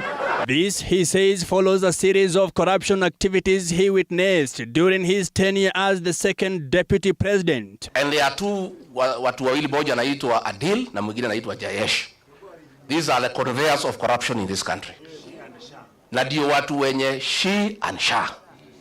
Ndio wale watu ya Adani. In his attacks on President William Ruto, the former Mathira legislator warned Mulembe Nation from what he termed as politics of deceit, indicating how Mount Kenya residents fell in a trap. He called all of us. Alikuwa anakuja, wahadharia osho. Sasa amekuja kwenu, musangalele. Mwimalamu. That is the same script. Nyinyi mkikubali, mutalia vile watu ya mlima wanalia. He said the controversial housing levy will be abolished once his preferred candidate take office in 2027, following its backlash from both the civil servants and employed Kenyans.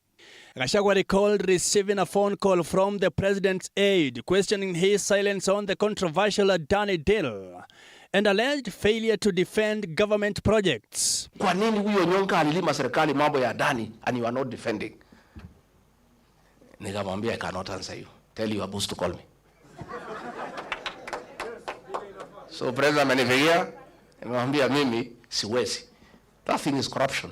I cannot defend it, Mr. President. The new coalition will include Gachagua, Wiper's Kalonzo Musyoka, DAPK's Eugene Wamalwa, NARC Kenya's Martha Karua, and former Interior CS Fred Matiang'i. Will open the space so that as many parties as are willing will join this wonderful, wonderful winning team. That we are starting a new journey. We are opening a new chapter.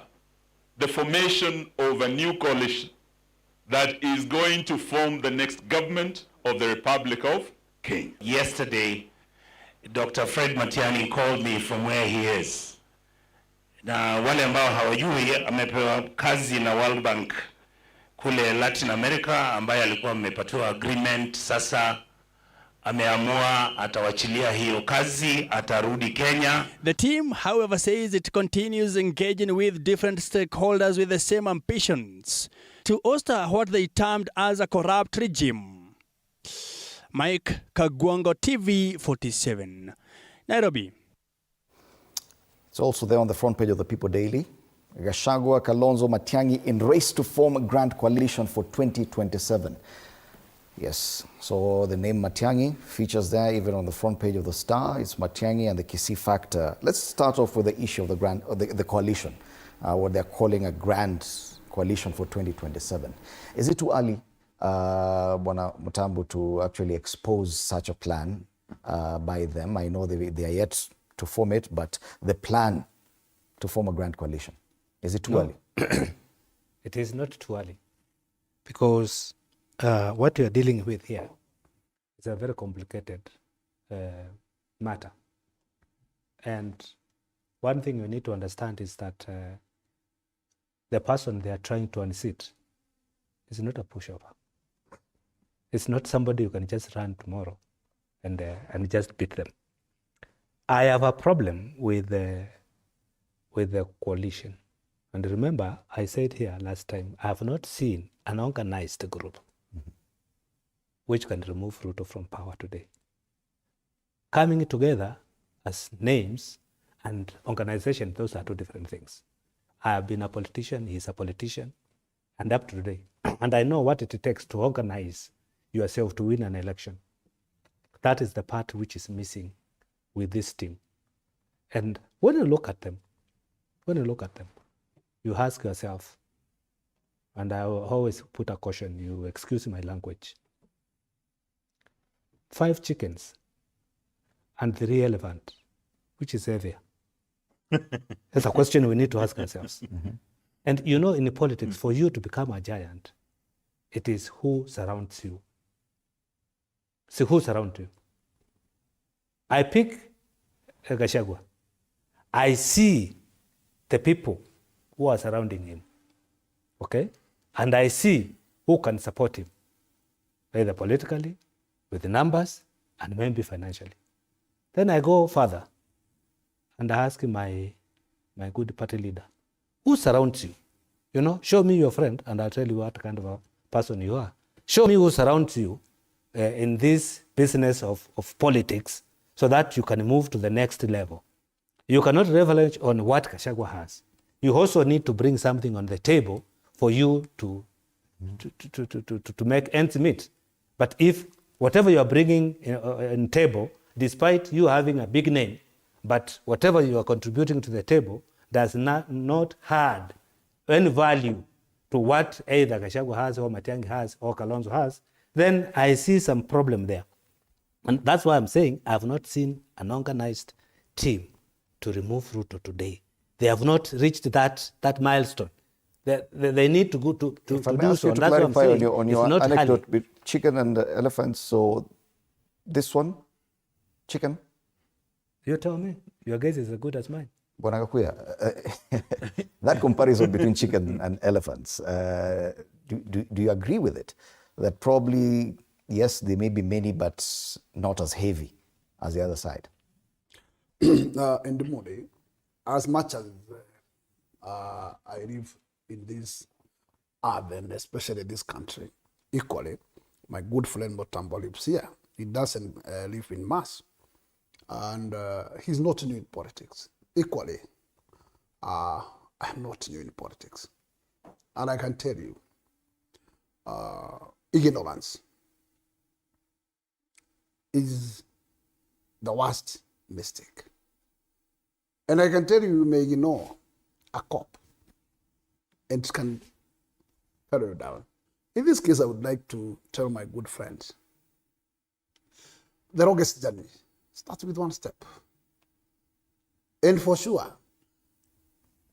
the point we are, we may not require too many to join the team.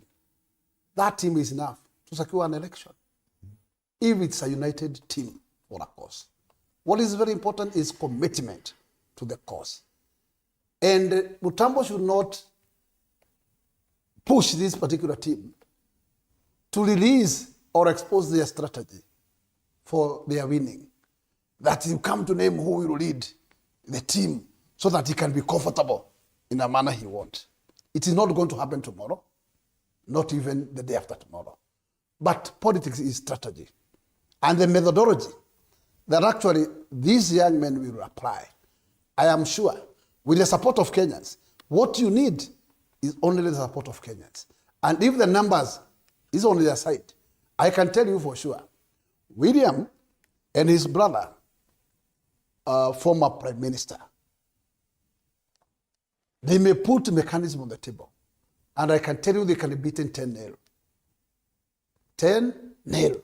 So I am not going to utter a word in trying to demonize or to ignore that founding. What I will just play is that team stand united and committed to the cause. And this cause can bring change tomorrow. Because Kenyans will require to see their commitment and their unity. And their unity will put their backup together. Okay. And that's the only matter I can tell. Do you agree that probably with Bwana Mutambu's assessment that the heavyweights, the political heavyweights, are already on the other side and they've already tilted the scales, that these ones, however many they may be, they're not as heavy to tilt the scales in their favor? Before I address that, allow me to address the other headline you've raised, because I've got an insurable interest, the one of Matiang'i factor in Kisii politics. You remember before the last general elections, some communication guys introduced something they referred to as a Martha Karua factor when she was named a running mate. And they indicated that Martha Karua was going to literally shake the mountain and votes would pour into Raila's basket. Nothing happened. Now, I see an introduction of the same thing about Matiang'i factor in Kisii politics that is responsible for the so-called anti-Ruto, anti-Raila wave in Kisii. Far from the truth. In fact, if there's anybody you need to watch in the Kisii political space, is the former governor, James Ongwae, because he's a very solid guy, won elections twice, very solid grassroots support. But again, we know that as we approach the campaign, there's going to be misinformation, disinformation, and propaganda. So for the unsuspecting Mora, they'll fall victim to all these things. But you raise a very fundamental question. And in my view, Joe is very right on the money. Because this coalition, they are suffering from this thing referred to as the Messiah complex, because they believe they understand Kenyans' problems and they believe that they're the only ones who have got a solution. They don't see that, in fact, that they're part of the problem. Like for the former deputy president, the last couple of days he's been going to the top, literally, of Mount Kenya and pointing out the ills in the administration. So one may wonder and ask a pertinent question. When did he experience the Damascus moment? Is it before his impeachment or after impeachment? And the elephant in the room is, if the DP would still, if former DP Gachagua would still be in office today, would he be making this kind of pronouncements? Could it be a case of sour grapes? And this is the reason we indicated earlier on that the average Kenyan voter is emotional, irrational, and suffers from Stockholm syndrome. Because when we look at these politicians, when they present themselves during an election, we don't evaluate them critically and ask ourselves, what is my selfish interest in their candidature? When a politician tells you that I'm going to put up a bridge, while in fact there's no need for a bridge, and then you go ahead and vote for him, and then he doesn't put up the bridge, why do you start complaining? in mature democracies that have made very good progress, voters must vote with their selfish interest in mind. And again, to be fair, this is not limited to Kenya. It's a global thing. Like, for instance, when Donald Trump was campaigning, he said that he's going to make America great again, that he's even going to impose tariffs. But unknown to the citizens, the moment to impose tariffs, the cost of goods goes up. But still they said, no, wait a minute, you are the person we want. However, as Mtamba has indicated, he has not seen an organized formula. And I saw you were tickled by the example he spoke about 3 chicken and 2 elephants. So I don't know whether it's because of your, your background and these kind of things. But we don't have elephant where I come from. But you have chicken. Yeah. So in other words, this coalition here, apart from Kalonzo Musyoka, I don't see any other person there who has got a killer instinct. All of them you see lined up have pronounced themselves as presidential candidates, including Dr. Matiang'i. Now, when the rubber is meeting the road, are you telling me, ceteris paribus, Kalonzo Musyoka will say that I love these coalition members very much, I'm now sacrificing my presidential interests? And he says one of them ran. Because again, one of them is very clear. We saw it happen in 2002, that many people shelved their ambitions and decided to back one candidate. It has happened in Kenya before. It can happen again, Bwana Mutambo. No, before it happens, you know, in political psychology, for you to become a powerful politician, you must have capacity to inflict pain or pleasure. Right now, as we see it, Raila Odinga has demonstrated that capacity of inflicting pain and pleasure. President Ruto has demonstrated that capacity. But among those people you saw standing there, apart from Kalonzo, all those other people who's got capacity to inflict pain or pleasure. When these politicians say that now we are endorsing you as a presidential candidate, it's not because they love you so much, that you are the best thing after sliced bread. It's because you either promised them pleasure, or they know if they disobey you, you're going to inflict pain. I want your assessment. Are you saying, because you talked about 5 chicken and 3 elephants. On the other side, I can see 2 heavyweights, Raila Odinga and William Ruto. If those are the elephants you are talking about, who's the 3rd elephant that you've placed on that side, Bwana Mutambo? Let me put it in another way, in a simple manner. Okay? Rigathi Gachagua plus Matiang'i plus Waititu plus who else is there? Kioni plus Eugene Wamalwa minus Uhuru minus Ruto minus Raila. Answer is 0. I don't know whether you get it. Mm-hmm. So if you put all those people, Uhuru is there, the 3rd elephant on the other side. And you take these others, all right? And if you want to ignore Raila in Kenyan politics, you do it at your own peril. I will not. If you want to ignore Ruto today in Kenyan politics, I will not ignore him. I will not ignore Uhuru today. You know, we know the matrix of Mount Kenya, and we know what they think. But I want to tell my good friend here said, ignorance is a very bad thing. I will not ignore the fact that we are dealing with the same Kenyans we know. Same Kenyans. Nothing has changed. Those Kenyans who get disappointed for 4.5 months, they will call you names. They will say how bad you are for 4.5 months when you are in power. Okay? In his constituency, there are those who call him names. All right? There are those who say he is useless. But when it comes to election, they will change his useless name to Mbasu. This is Mbasu now. Okay? And they will vote him. The same Kenyans who get angry for 4.5 years. When it comes to, they will call President Ruto Mwizi, they will call him Kazongo, they will call him all the names. Let election come. Tomorrow now we are campaigning. When Ruto, let me stress my point. When Ruto goes for a campaign trail, you will not hear Kasongo in Israel. You will hear something else.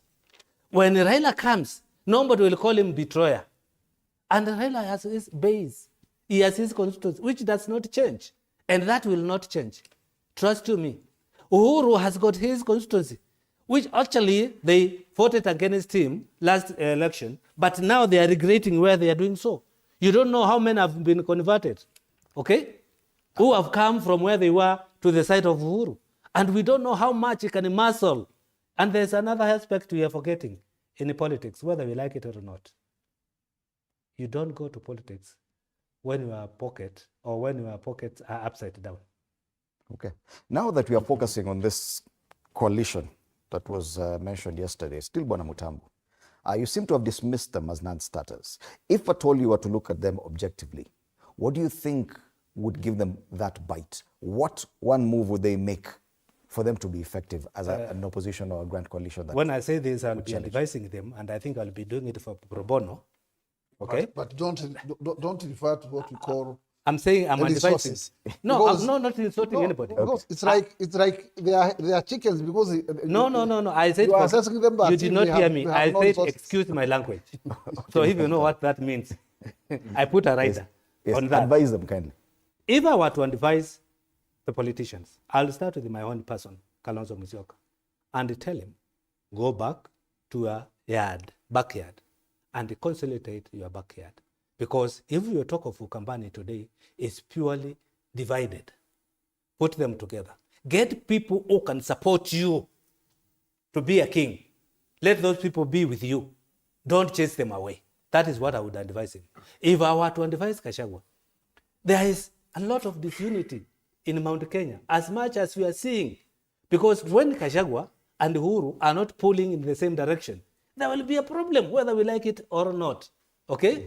Let's also look at Wamalo, Eugene Wamalo. Okay?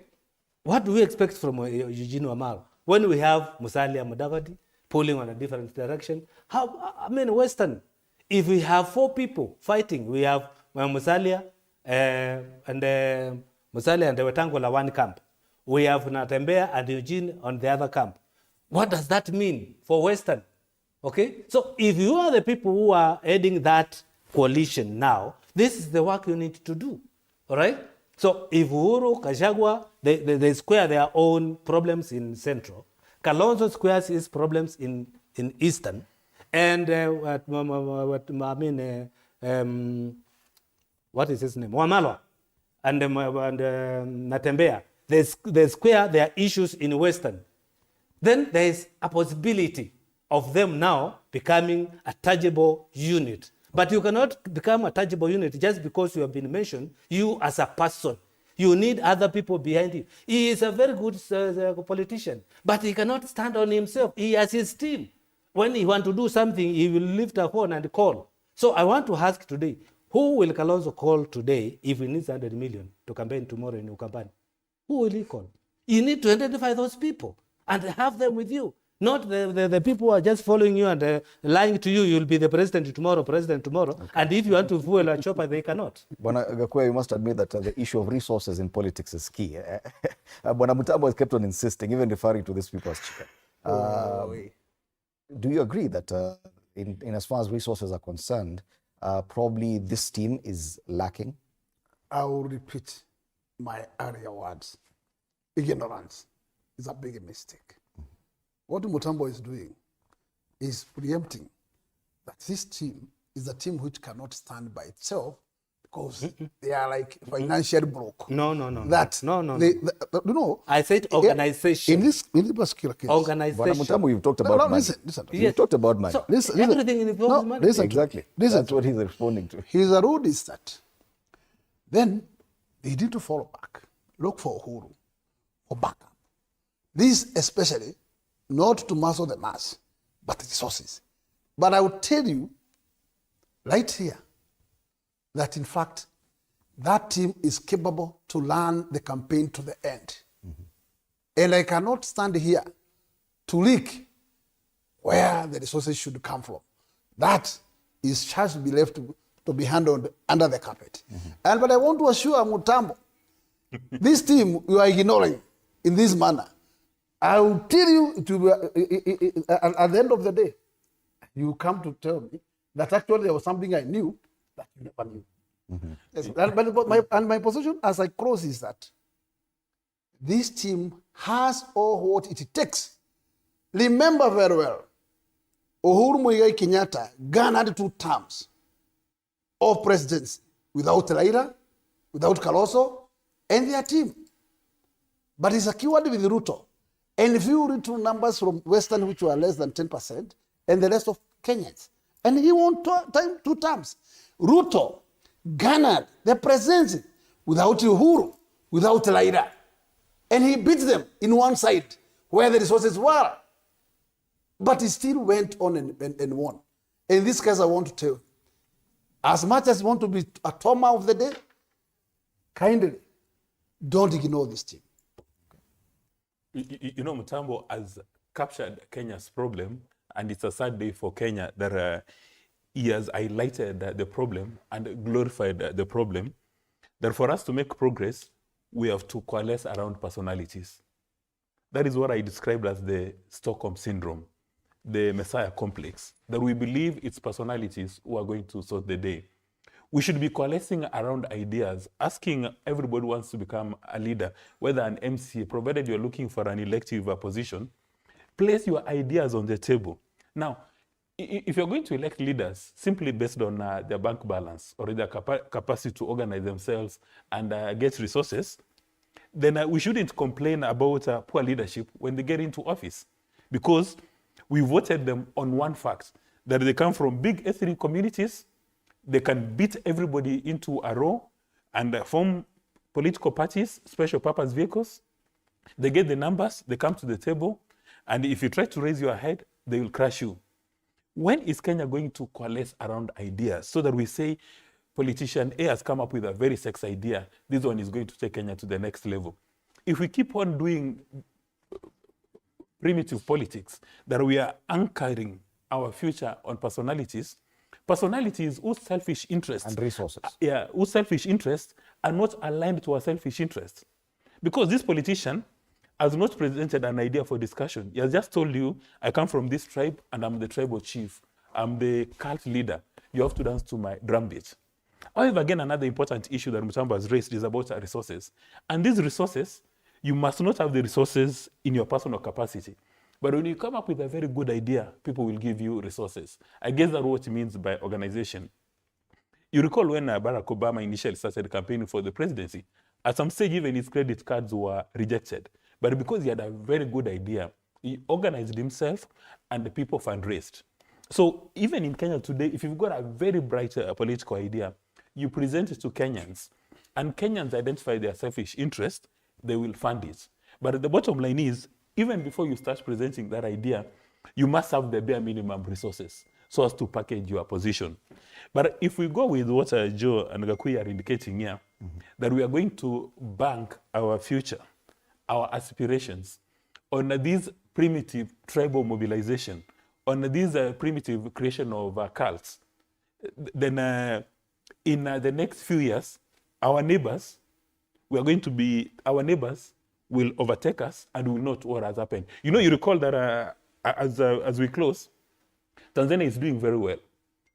Tanzania very soon is going to overtake Kenya if we don't shift our gears. Look at Rwanda and the kind of international infrastructure they're coming with. You know, in the past we said South Korea, Singapore are our peers. Can we say that today? Because everything rises and falls on leadership. I want to give Bwana Mutambo the final chance. We only have a minute. I think I'm going back to support what he's saying, ignorance. If we know how our politics is played in our country, right? It's very unfortunate that whatever he's saying is very important. But the question is, what are the realities on the ground today? I am a politician, and I know I face those people. I can tell you, names have been mentioned. People have been called names, thieves, what? But the electorate, what do? So as he has asked, for how long? I'll tell you. It may take either 50 or 100 years for what you are saying to be implemented. If we go to election tomorrow, let me tell you, if you are from Mount Kenya and you ignore Kashagwa, your goose is cooked. So what does that take us back to? To the personality. If you are from from Nyanza, and you ignore Raila, my friend, and you want to become an MCA, You want to become an MP? You want to become a senator? Okay? In Western? And you ignore those personalities you are talking about? Talk to me. You are talking to a corporate. I'm a victim. Ignore Kalonzo in Ukambani. And you will stay out like Mutambo. I've been out for the last 3. I mean, this is will be my third term outside. Why? Because I ignored that Kalonzo you are talking about. So I'm not ignoring these people. I'm only giving them the facts. I'm telling them what they need to do. Because I'm one person who is not a sycophant. So whether I'm supporting you or not, I will tell you what is the truth. Okay. So the position here is, those personalities you are dismissing, for Kenya to come to life, to understand that I have a right to vote this person, without whether they are poor or they are not poor. It is not today, it is not tomorrow. And we are approaching an election whereby those organizations I'm talking about, money, people who are you associating yourself with, will determine your future as a leader in this country, whether we like it or not. That is the hard and bad and very painful truth that Kenyans don't want to take. But thank you so much. In Ukambani, we'll go with Kalonzo. In Nyanza, they will go with Raila. With him, he'll tell you Gakuya. Former MP Mwingi Central, asante sana. James Gakuya, MP Embakasi North, and Dismas Bokwa, political risk analyst, our panelists this morning on State of the Nation. The headlines, as varied as they come, race against time, at least something positive with the finally getting Kenya getting the IEBC selection panel. Matiang'i factor and anti-Ruto Raila wave in Kisiland, something interesting there for Bwana Dismas. Bare-knuckled the exchanges between the former deputy president and his former boss. The making of a chopper scandal, the very interesting headline. The Treasury now tendering for chopper leasing services. IEBC Filimbi ya mwaka 2027. These are just some of the headlines that we've been looking at today. Thank you so much, gentlemen, for your time at TV47. After the break, we have a different conversation on importance of insurance. Anthony Mwangi is an insurance expert. He'll be having a sit down with my colleague Anu Dida. You don't want to miss that conversation. My name is Freddie Ndimuli. Good morning.